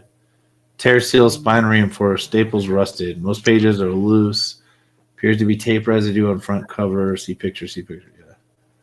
I mean, there's a lot of shit going wrong with it, so maybe that's not bad. And you can't tell what people really did to the thing. So I would, yeah. I don't know, but where the hell are you going to get another copy? I don't know. Seriously. Yeah, so I don't know. Yeah, there's a lot of shit going on there, but yeah, it doesn't seem too bad to me. I don't know. I'm gonna try. It does have 3 staples and an acetate cover. Yeah. Yeah, exactly. That LB Cole cover is fucking beautiful. Yeah, What really a gorgeous cover, dude. To get that and that color that pops like that, if that cover if that white can get whiter, could you imagine like having a really white copy of that with that color just popping? Like that is a beautiful cover for 1953. $800. So you're chasing after that cocaine white background? For that? Hell yeah, man. Look at that thing. Dude, for that Cap 2, 2022 and 0.5, missing the back cover and the centerfold was $6,000. A 3.0 from Promise Collection sold about 4 or 5 months ago for $17,000. March 2022, 3.0 sold for $11,000. So yeah. 6.0, which that isn't, sold for $18,600 in December 2022. So yeah, considering they don't know what the hell's going on with that book, that's not too bad of a price. There's a weird listing. I don't know. All I know is that cover looks pretty damn good. But so did you notice the moderate restoration part? Yeah, but yeah, that's what I was reading about. They list a bunch of shit, but it's like they can't really. Oh, tell you what's going on. Yeah, I'm so looking at the listing. Yeah. Oh, that's what I was reading off. I kind of wonder if you can get that removed. I don't know, but not depends on the tear seals. Spine reinforced, but there's still tape on it. The staples are rusted out, but like it's like you're gonna do tear seals and spine reinforced, but not fucking work on the staples. So most pages are loose. Staples rusted out, which means maybe it doesn't have staples. I don't know. Maybe the price is right considering the not knowing what's going on with it, but I don't know. Like I said, I don't know where you're gonna get another one. Yeah, very often, or for much less than that. Yeah. Well, that's why I love talking about these books on these shows. All right, moving on. J. Scott Campbell Black Cat covers both sold this week, or this last week, I believe. Superior Spider-Man number 20 in a 9.6 sold for $335, and the famous Black Cat number 1 Le Cat Noir J. Scott Campbell cover in a 9.8 with a new CBCS label, yellow label, with the black C and a red amble after it. That's weird how he did that. I wonder why he did that. Maybe to match the C on the cat or on the end. Yeah, maybe. Yeah, with the red background. Mm-hmm. No. $811 for that one. Both prices are down, guaranteed. I mean, I feel like that's probably my favorite J. Scott Campbell Black Cat cover, right? And I mean, they're both good, but that ball of yarn one has always been my favorite, I think. I think I like Black Cat 1, the pink. Yeah. But those are both good, but definitely like the Superior more than the Noir. Yeah. New Mutants 98 and Mark Jewelers. Raw, 1,025. Would that scare you to be super clean? That looks good, yeah. I need a lot more pictures, but yeah. I was gonna say, would that scare you to buy a raw Mark Jewelers right now? You know, that word has got a little oomph behind it right now. That's for sure. That's probably like an 8.5 price. So not really. Depending, all I need is pictures, Yeah. Mhm. Gotcha. and to make sure it's really Mark Jewelers. Yeah. Somebody we know got a Mark Jewelers book recently. And I'm not sure if he found out if it was Mark Jewelers or not, but we'll have to find out about that at some point. Talk about that. All right, moving on.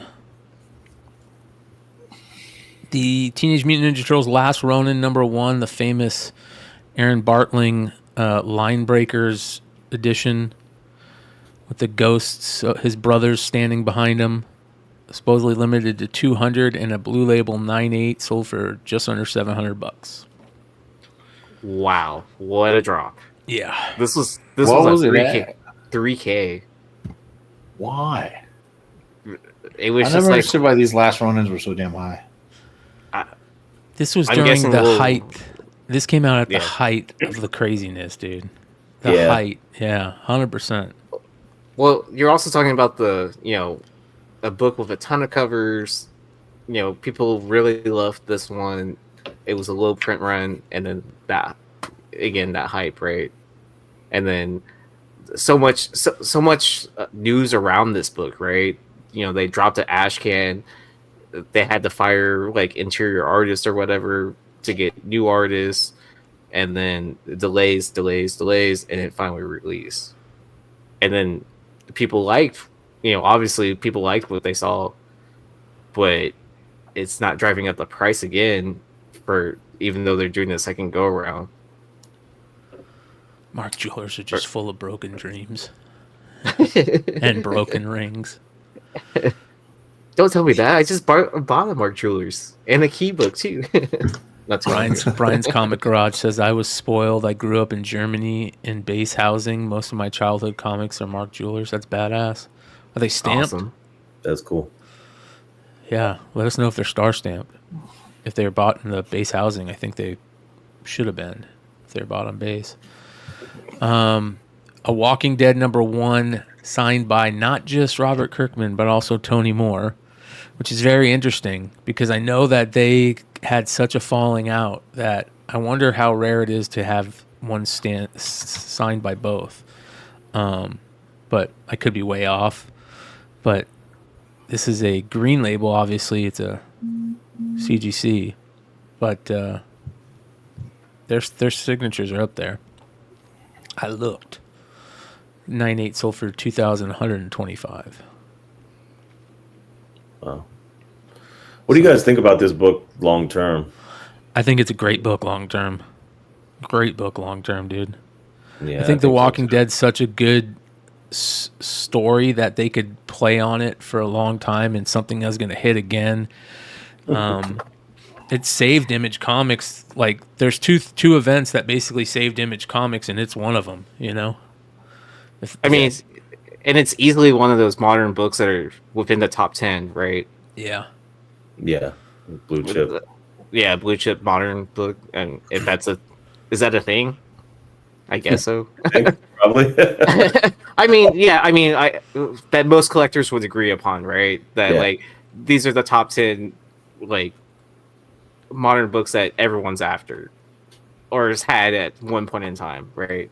Yeah, I'm not sure if everybody's after this book, but I do like this book. But- Well, I mean, I think the cult following is big enough that it'll always be a thing, yeah. or for a good while. And they'll probably I like, won't say reboot it again and again, I mean, they're already doing how many spin-off series now? Like they're up to like 5 or 6 now at this point.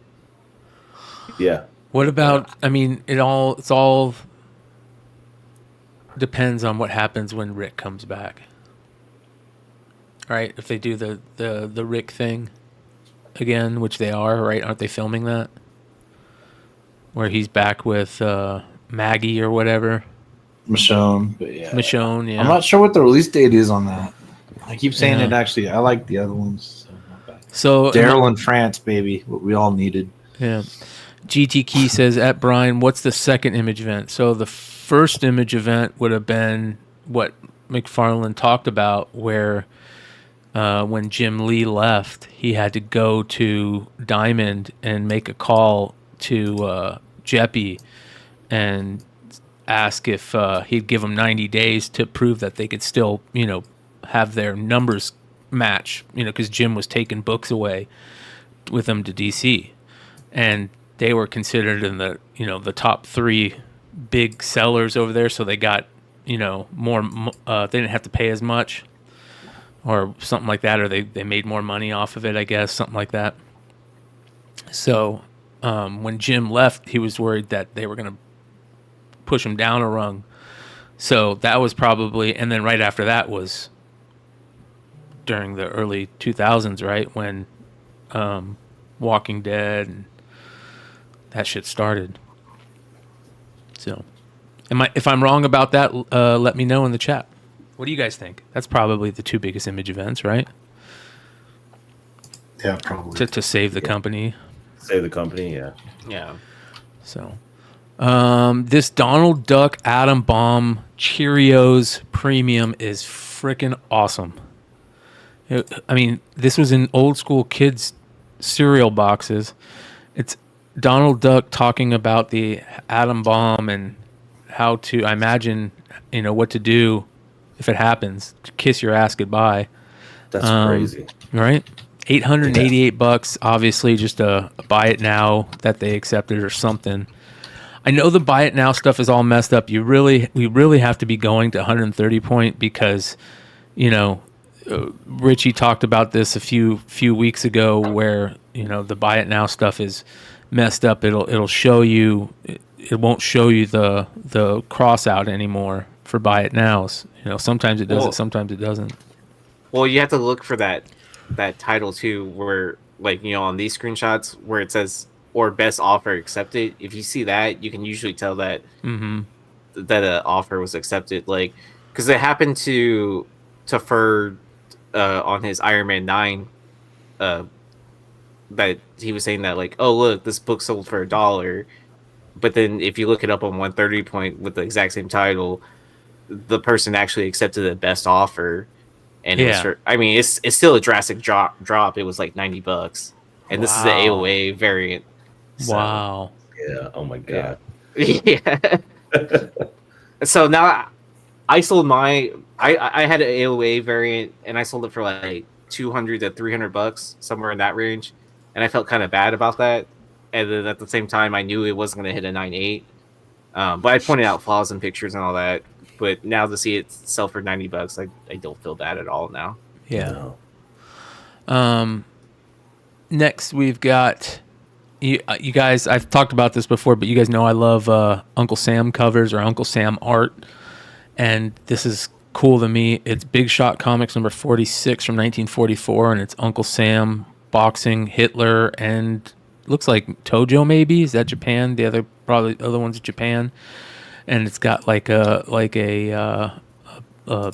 serviceman kind of saying, I don't know what he's saying. I can't read it, but I always loved old school Uncle Sam stuff for some reason, and I'd never seen this one. I never.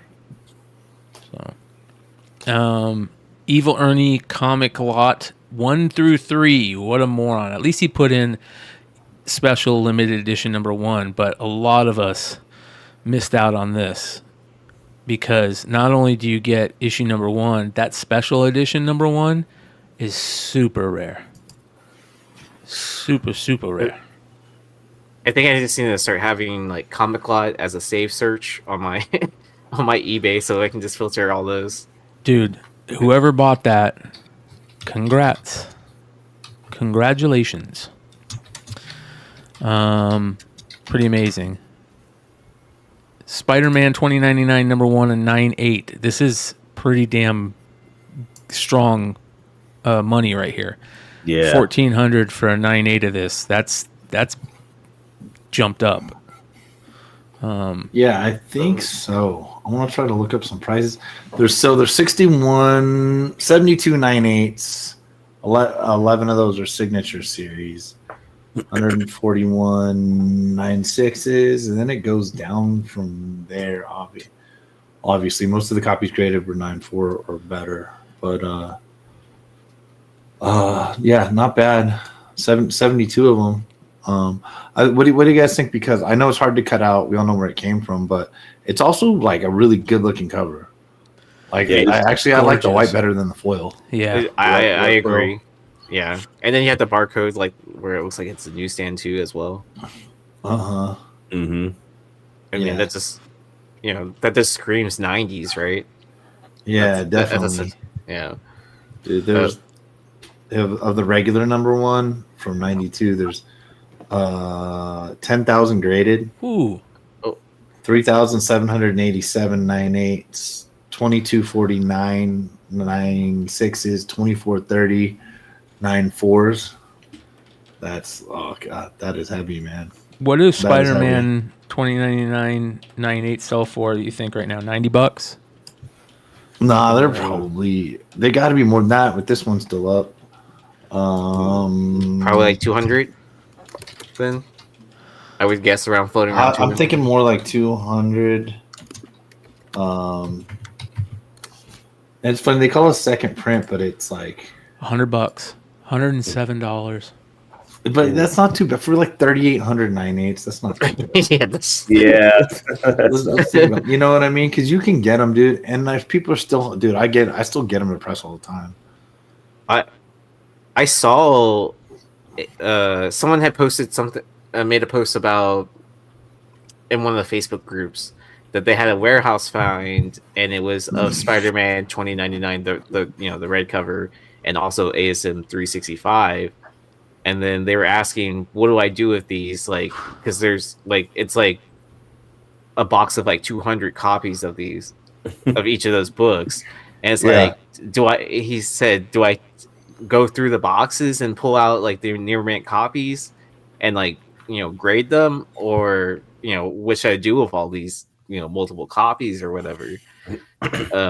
Probably not post the pictures of them, of the boxes on the comic Facebook group, but I mean, I get it that like it's just like a random person that bought a warehouse or whatever, or not a warehouse, but like probably like a storage unit, right?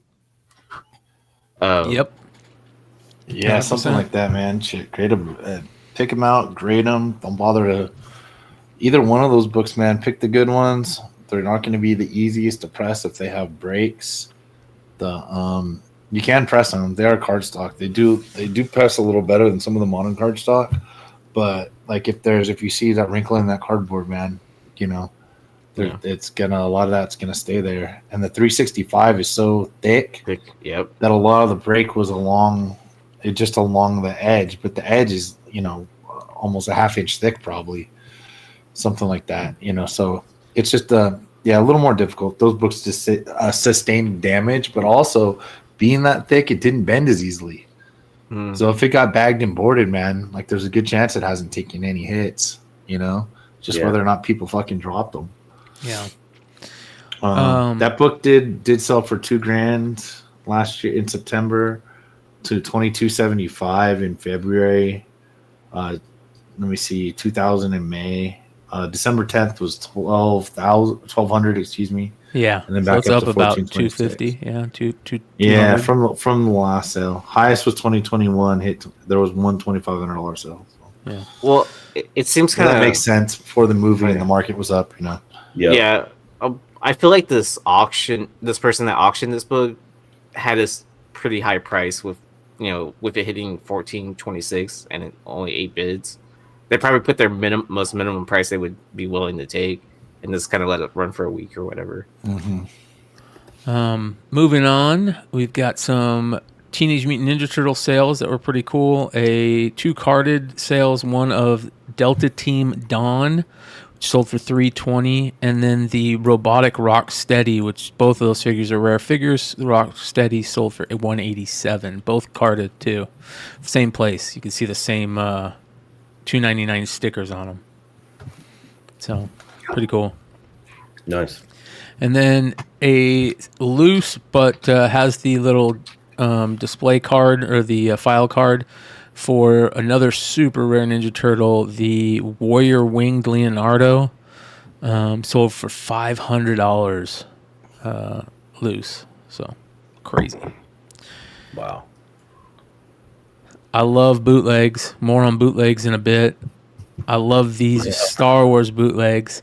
You've got Polish bootlegs right here, and this is great. So they did a regular Luke in the middle, and then they did, well, we got to make a bad guy, I imagine. So let's just change the bad guy's lightsaber to red and paint his hair black and change his colors, and those would be probably the bad guy. Who knows if there's a Darth Vader out there, or maybe they just changed his hair color to be Han Solo. I don't know, but that one sold for $430. The one that's different colors, and the regular sold for $233. And then there's a prune face one too, which is hilarious that they chose that figure. Probably must have had a good. It was one of the few figures they were able to make a mold out of. Sold for $187. All loose, of course. That's so great, dude. Yeah, that's awesome. Kenner Jurassic Park toys. This is the Series 2 Young Tyrannosaurus Rex from 1994 in box. Sold for $640. Wow. Yeah. It's crazy, yeah. I've never seen this Banksy poster, but if it says Banksy, I'm checking it out. Banksy Pregnant Monkey poster. It says ultra rare, hard to find, $242. I don't know. There's a lot of fake Banksy stuff on eBay. Is there? Yeah. I'm pretty sure my Banksy Money. Diane dollar, is probably bootleg. Oh yeah. They were.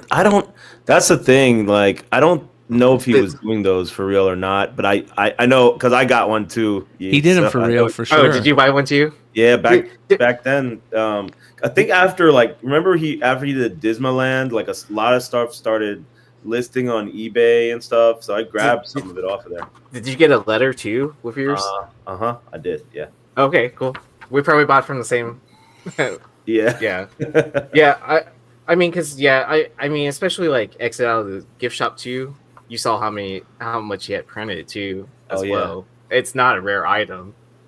But there's a service that will authenticate it for you, but they have to tear it. What do you mean they have to tear it? They have to tear the actual dollar or whatever. There's a way to tell with the way it's printed or something like that. The fibers or something? Oh, really? The paper fibers, and then the way how it's printed on there.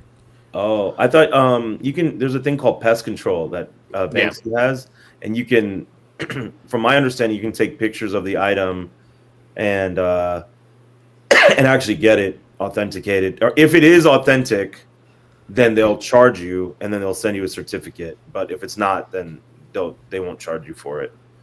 Okay. One thing that was interesting was, Medicom was making those Banksy the flower bomber figures. Oh, really? Yeah, and they were selling them. They were selling them at Designer Con a couple years ago, and I grabbed one, and I was like, is this real? Because I was like, I don't think Medicom would do a fake, they usually vet their artists, and they're usually in contact with their artists when they put things out. So I kind of feel like that might be real too. So I don't know. There's a lot of interesting things. I've read into a bunch of and researched a lot of the Banksy stuff, like that, the Paris Hilton CD, and there's just so many different cool things out there. Right. I mean, because in that one documentary where he was doing all that kind of stuff for a month in New York, where they had this some random guy sitting in Central Park selling authentic Banksies, and people are willing dealing like he was just a street vendor. Bro, I was 2 blocks away when that happened, staying at my friend's place in New York. Are you serious? Yeah, and I was like, why didn't I walk past that park? Because I'm a graffiti fan too. I was like, maybe I would have grabbed one. I can't call it, because it's a street vendor, but I was like, damn, that's crazy. He didn't even sell that many. He sold 2 in the whole day. I don't know if anybody didn't know about this. He just had this random street vendor just set up in Central Park and just sell all he had screen prints that were probably I don't know. They were small canvases, small 9 by 12 or something like that. Yeah, just a bunch of them. Yeah, and the whole day the guy was trying to sell them, and he only sold 2 or 3. one of the ladies that bought it was like buying it for her kid's room or something like that. Yeah, and then Banksy put it up like the next day, I think, on socials, and he was like, he had a time lapse video of like, a lot of the day, and he was just showing, oh yeah, I set this up. I guess there were only a few people who wanted it. And then like some of those pieces like have sold in auction and stuff like that. Like they probably spent like what $50 maybe, and then it ended up selling for 500 grand. Yeah, like something crazy like that. There was a big like up on it. It's insane. Yeah, but I mean, if you had bought one of those pieces, hypothetically, do you think you would have kept it, or do you think you would have sold it? Oh yeah, I'm a hoarder collector. Yeah, so I definitely would have kept it. Okay. I've like only sold a few things in my whole entire lifetime of collecting, and that's probably about 10 things. I think that's it. So. Doesn't James have some type of rare Banksy piece? What's that? Doesn't James from Hive have some type of rare Banksy piece? He does. If you want me to sum up that story real quick, basically he bought that on Heritage or something like that, and then he put in a bid for it, and then something happened where the item actually didn't go to live auction or something like that, and it ended online, but they charged him anyways, and then they were trying to buy back the piece from him, but they ended up sending him the art because he rightfully bought it legally, and then he has the piece hanging in his tattoo shop in the bathroom. So that's awesome. So you can take a dump while looking at it at a Banksy. Did you guys know that? There's obviously a lot of different theories about who Banksy is, but I don't know if you guys ever heard about one of the theories that Jamie Hewlett is Banksy. Yeah, I've heard that. Who's that? The artist. Tank Girl, right? Yep. Okay. Did the gorillas, right? The gorilla stuff. Gorillas, yeah. I heard it was Shepard Fairey. No, I heard it was also the lead singer Massive Attack, right? Yeah. That's one of the big I've heard ones. it. Yeah, and I've also heard it's a collective of people too. Yeah, I've heard that too. Yeah. Crazy. I guess only time will tell now at this point, right? Like if I think it's one of those great mysteries that he should stay anonymous, right? That's what gives it the allure of it all. Well, he did work, lots of work around the world, right? And they would just go up and rip those fuckers down. Like people would rip the walls out and stuff. Mm-hmm. Yeah, like especially those New York pieces and stuff like that. Yeah, like they just did it. They just did it in London. I don't know if you guys saw. He had that piece on a sign, like a street sign, and two guys just got up there and just grabbed it. People were filming it, and they just got it out. Yeah, and just took $500,000. Yep. Yep. Yeah, because they know some art gallery will buy it or whatever. I mean, there's specific Banksy art galleries. Some dude will buy it. Some crypto guy will buy it, dude. Yeah. How about Queens of the Stone Age poster from Los Angeles show in December? This is a badass skull poster. It's white swirl foil. So it's all badass foil, holographic. Sick. That's cool. Yeah. I really never got into the Queens of the Stone Age though. I liked their second album or their second album and their third album, I think. But I liked his band after Queens of the Stone Age. What was the band after Queens of the Stone Age? I forget that band that he did. Didn't he do something with? It was like a super band he did. Anyways, Weekly World News, baby. An original Weekly World News from 1992 that has the Bat Boy cover. It's one of the most famous things I remember as from my childhood, man. I remember this too. Damn, dude. $130 for that. Just to say you got it. Yeah. Dude, I love picking those up, man. Yeah. They're remember the shirts? They even had shirts of that back in the day. Yeah. How my about grandma would let me have those at the supermarket. Yep, fucking A.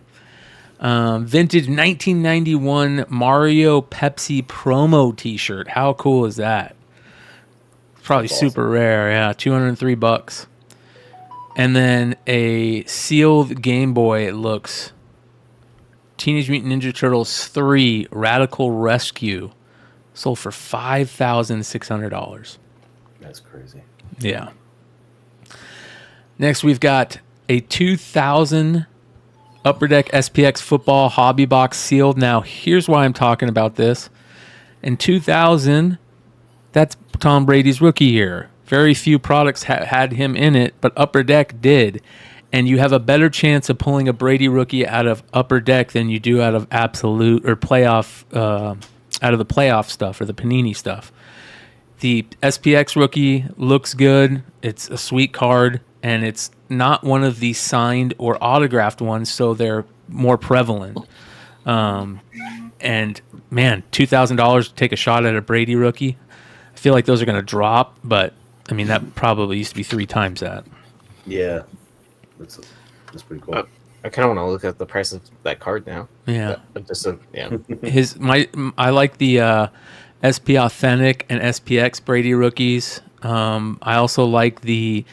I have one. I forget what it's called. They also did gold versions of them for cool. The 1996 Kobe Bryant's first NBA point game, a Pop 1 PSA 6, sold for $5,100. And then this is a great ticket. 1984 Boston College versus Miami, the Hale Flutie game ticket. Tore up all to hell, sold for $1,588.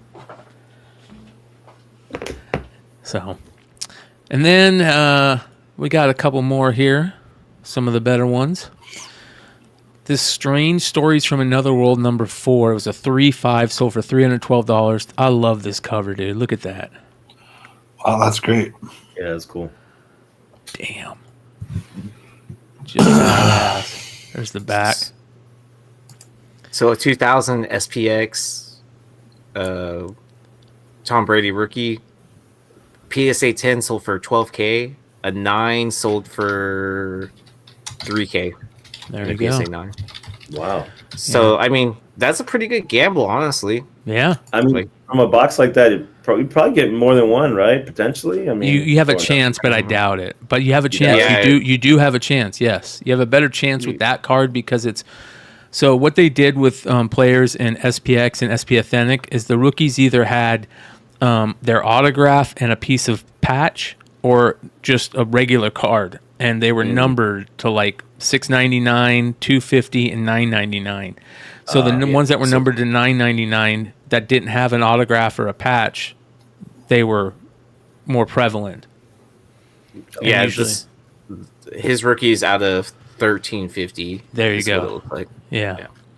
So you have a better chance. Yeah, Vinny, you have a chance to get it. How much did that sell for? The Strange Stories?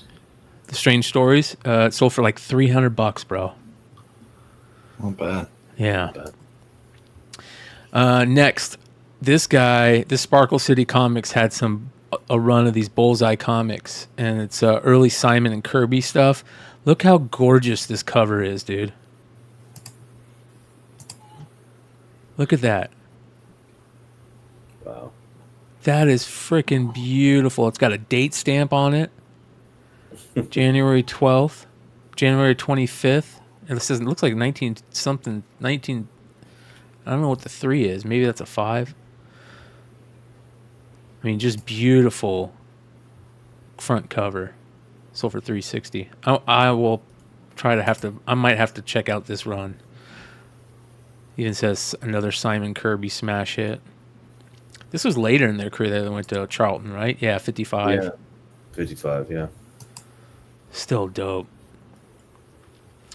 Next, these blew me away. Crack-a-Jack funnies. Not Cracker Jack, Crack-a-Jack funnies. From 1938. This is issue number 1. Look at this book, man. Look at that. Is that Dan Dunn? Not Dick Tracy. It's Dan Dunn. Tom Mix, who was an actor, a Western actor. Don Winslow, Myra North, and then all these people. But that's a crazy book, man. $610. Look at the back. Look at the color on the back. I'm surprised it didn't come with a prize in the middle. Well, here's an even crazier one. This is the No Number from 1937. Look at that cover. You got to wonder if some of these things weren't running out of people who give a shit. Dude, Do you know what I mean? Yeah. Mm-hmm. This is Like, that's these exactly are what about to be happens. 100. These are about to be 100 years old. Yeah. Yeah, this person probably just, I mean, they just buy and sell, I imagine. Look at that. Freaking gorgeous. Beautiful book. It's $847. This is cool. Now, you don't know if it's real or not, but if it is, it's a cool story. Three Stooges autographed comic book. As you can see there, Curly Joe, who took over. I think he was like the fourth Curly. Well, if you can include Shemp as a Curly. Larry, just says Larry. Nobody counts Shemp, dude. Dude, Shemp is my Nobody favorite counts Shemp. Stooge. Really? Yeah, bro. Shemp is my favorite Stooge, dude. I was a huge Three Stooges fan as a kid, dude. Massive. Like, big time. Yeah. Me and my brother. And there's Mo. And this is a comic book. Here's the inside. And it was like a freebie. March of Comics, Boys and Girls Club, YMCA type book. And they would come, and it says here, I only know this was found in my parents' house. I think the Stooges had an appearance in Worcester, Massachusetts, as far as I know, but have no proof. It's a Boys and Girls March of Comics number 292 from 1966. That'd be cool if that was actually signed. And people took a chance on it. I don't know what their autographs look like, but I'm sure you could do a good job at seeing if they're real. $294. All right. I saw this one first. This Morbius shirt, dude. Check this shit out, dude. It's a Morbius shirt. Still in the bag from the comic store, like the comic stores you used to get them. Old school Marvel from 1992. Badass, dude. It's a medium. Yeah, there's such an interesting market for like vintage clothing. There is. For sure, dude. I mean, even worn vintage clothing. I'm like, man. Yep. Oh, didn't the owner of Redhood shop find a bunch of these? Yeah. Yeah. Like somewhere to these, like really? It's still in the plastic bag like this too as well. Look at this one. Here's another one. This one is Predator. Large. The Predator one. That's crazy. And it's just like on a Fruit of the Loom shirt. Yeah. So it's sold them both for $300. All right, more vintage bootleg stuff. This is a lot that sold for $227. It's all vintage Star Wars bootleg. Star Knight. So it's a Darth Vader riding on a California Highway Patrol motorcycle. It's called Star Knight. There's another one of Darth Vader. These are all bootleg from different countries and stuff. Look at that one. Space Power Warrior. It's White Vader? Yeah, it's Vader painted Stormtrooper Vader? Yeah. Star Force. It's a gun. And a yellow lightsaber, a fake yellow lightsaber. A little fake. Looks like a mask maybe and a sword. Star Wars with two R's. Yeah. Yeah, it almost looks like Tar Wars. Yeah. So that's sold for Dude, I remember $227. being a kid at the indoor swap meet. Yep. And laughing at the toys that said like Spader-Man. Yep. Bro, They sell turns for out, money. I shouldn't have kept my toys. I should have bought those and kept them. Yeah. I they should have sell bought for their, money. instead of laughing at their bootleg toys, I should have put those away and retired. Yeah. Bro, this blew me away. And if this is real, this is crazy. I need to figure out why. Star Wars sticker set of 1,000 in rolls. It's 1,000 stickers. They're all on these rolls. Right? That's what it looks like. I want to know why it says Justice League? I don't know. Yeah. Sold for $6,723 on 70 bids. Now, I feel like that's got to be fake, but if it's not, What the Attic Treasure Collection. Like, why? Honestly, it's not. It's cool. It's not that cool, and it doesn't really feel any super collector's niche. I mean, there's a 70 Slave bids? Leia on there. I see in the middle. Yeah, But, Slave Leia. I Yeah. mean, can you bootleg your own pogs with these things? Is that what's going on? I don't know, man. There's some comic art in the bottom left. Yeah. Yeah. I don't know, man. Right? $6,000. I mean, I wouldn't even pay $600 for this. I'm not even joking. Bro, Yeah. if I saw it for 60 at the thrift store, right? I'd be like, all right, I'll look this up. If I can't find anything and they don't like cut it in half, like what am I gonna do with these stars? Like, look, that's gonna take up space in your closet and shit, dude. You know? I'm usually not way off. It's totally crazy. the two big Star Wars collectors that have everything that are like, oh, we don't have this in our collection. I need it. 2012. Sandy Lion. Where's Yeah. this? Is from the U.S.? I think it's from It's in Canada. English. I don't know what the hell Sandy Lion Or is. no, maybe Portuguese. I don't know, because it does have different languages. See, maybe French. I don't know. European. So Sandy Lion's a sticker company. It seems like. Dude, this is nuts. Big surprise. 6,000, almost $7,000, 70 bids. I gotta look at that. Let's take a look at that. It's probably all fake. Oh, it's all one. No wait. Yeah, it's all one. Is that all one dude? It's all one dude. Just No, all because bidding? there's whoever has zero that won the thing bid like $7 million, and somebody just kept bidding up to see what they bid at. Look at the top bid. Wow. It's the guy with zero.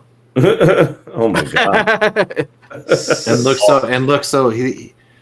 the guy bid that zero on the fourth and sixth. I'm not sure how that works. Do you think this guy like messed look, up? everybody else at the end right before it ended just kept bidding to see what he was going to be at.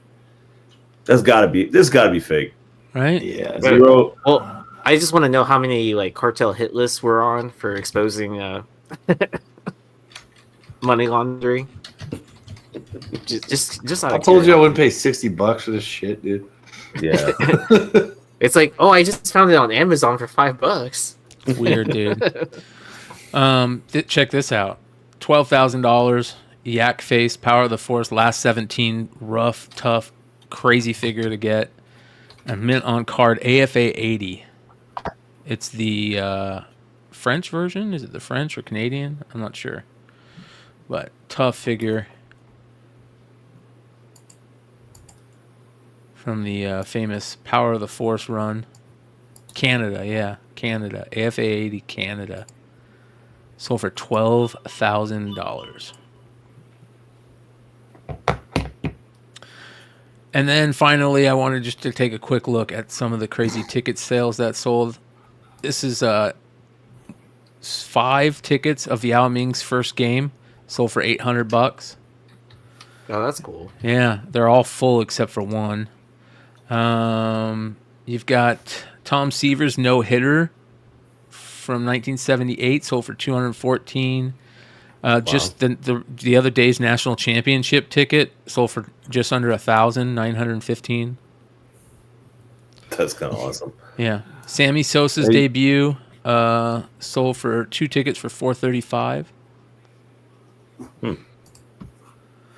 One of one New York Yankees owner Del Webb 1963 grounds pass MLB issued. So Del Webb was the famous builder, right? He built Sun City in Phoenix, retirement home builder. And he must have had a permanent pass for the Yankees, or did he own the Yankees? Maybe he owned them at some point. That's crazy. Yeah, look at that, dude. Look how nuts that is. How's that end up in auction and like not in like the Hall of Fame or something like that, or even at Yankee Stadium, like behind a glass case? It says extends the courtesy of all its grounds to Del Webb and party. So anybody he brings. That feels like kind of like a piece of history, like Right? not something that should be sold on eBay. Compliments of the National League. Look at that, dude. That's badass. Yeah, that's cool. What else is this? You know that Topps or Panini ended up buying that, and they're going to use it for cut signatures now. Top 10 favorite baseball card right there, the Yankee band, they're Ernie Banks. They're gonna rookie. cut it into 1,000 little pieces and put it into like cards. They might, bro. Yeah. I honestly wouldn't. Or you know how they do those like premium boxes where you go to the VIP thing for tops and everything. I feel like it's going to end up being like one of those giant cut signature cards in there. Dude, these are two of my.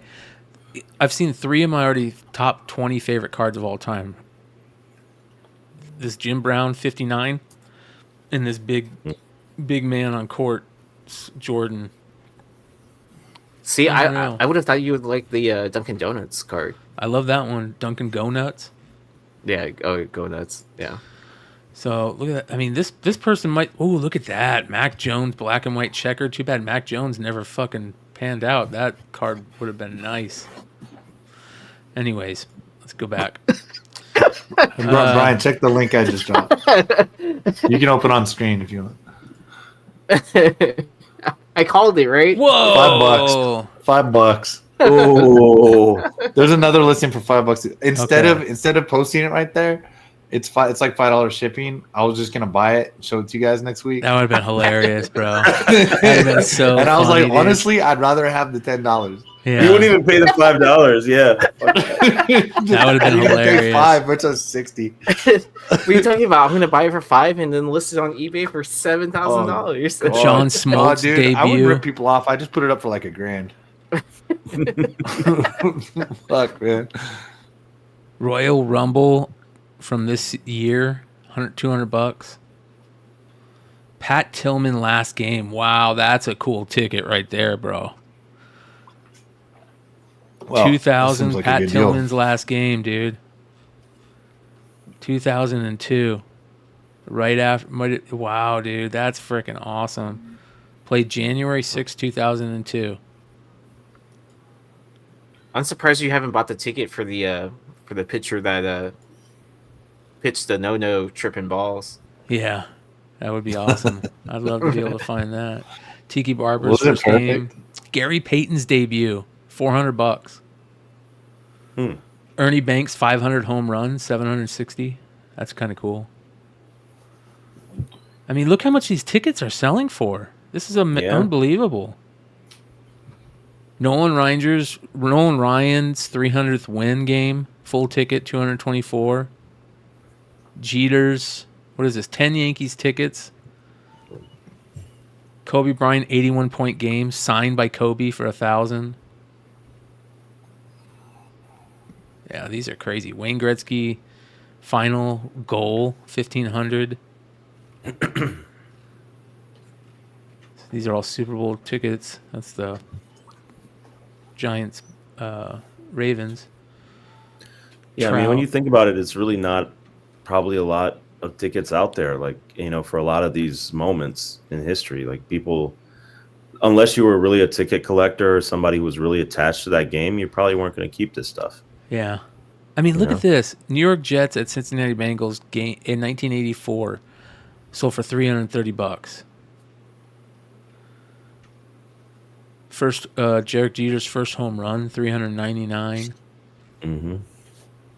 Yeah, these are badass, man. Clemente final game, that's nuts. Like how authentic do they have to be? Like, what if you're at a small concert back in the day and it's got like a band stamp and it's a great question and a date on it? That's a great question, dude. You know what I mean? Like, I've got punk tickets for like, I don't know, like Blink and shit like that are like literally from the day of. Yeah, bro. Those they roll the little stamp things. Yeah, Mm-hmm. They like blink and then have a date on it, and then it's just on a piece of paper they ripped. You know what I mean? Dude, look at this. This is a 1919 Ohio State ticket. Look how intricate that fucker is. Oh wow! Wow, that's cool. It's like $1 bill. Homecoming, 1919. Looks like a playing card. Yeah, that's nuts. Yeah, it does look like a playing card. It might be a playing card. It might be. You might be right. Masters badge from the 2005 Masters. Yeah, these are just fun to look at, these tickets. I mean, there's a lot of crazy old WrestleMania 3 from the Silverdome, $1,000, Well, yeah, $1,100. Andre the Giant, Hogan. Yeah. That's why it's so fucking much. Jesus, dude. This is crazy. Anyways, that is the market report for January 10th, 2024. It's kind of weird saying that, that's for sure. Doc Joe says, I need that. I figure if you saw that, you would say you need that. That's pretty. I need WrestleMania 3, man. Yeah. Yeah, well, that. Yeah. Whoa, check this out. Haven for Hero says, I just picked up the Russians versus the Americans exposition before the 80 Olympics. That's awesome. That's cool. Fuck yeah. That is super cool. All right. You guys got anything else? I think that's about it we are 2.5 hours deep, you gentlemen. So Not bad. Let's see here. Jay Stevens is going to be coming on the 20th. I think that's a Saturday night. So for all you Dwellings fans out there, come hang out with us. Jay Stevens is the creator of Dwellings and a longtime comic book creator, artist, just doing great work. And he is doing a new book for Gold Key. So we're going to definitely have Jay on. I'm trying to get Lance from one of the owners from Gold Key on too with him. So we're going to try and pull that off. Nick Barucci is going to be coming on soon for one of the industry shows. So that's going to be fun. So be on the lookout for that. Owner and comic book, longtime comic book collector. Really amazing dude. And Dynamite owner or publisher, and then also Dynamic Forces. And that's specifically what I told him I want to talk about the first time we have him on is Dynamic Forces, get into that. So we're going to do our best to start getting more people on the show, whether they're creators or collaborators or anybody. So I'm going to be pulling Vinny away to be doing a original art show that we're probably going to be doing quite a bit of. So you probably see more original art stuff on this show specifically also. But we're going to do a little probably once a quarter type special show that will have some pretty big names. And, of course, people that you see on the channel will be hanging out with us like normal.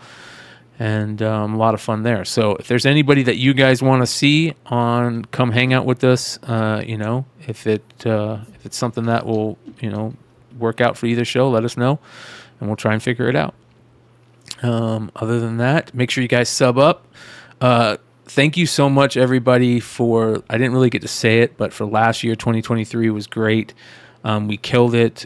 Shows are doing very well right now, and I appreciate all you guys for watching, and of course all these guys that come and hang out with me every week on this channel. So appreciate the hell out of them and you guys, and we'll see you guys next time. Peace.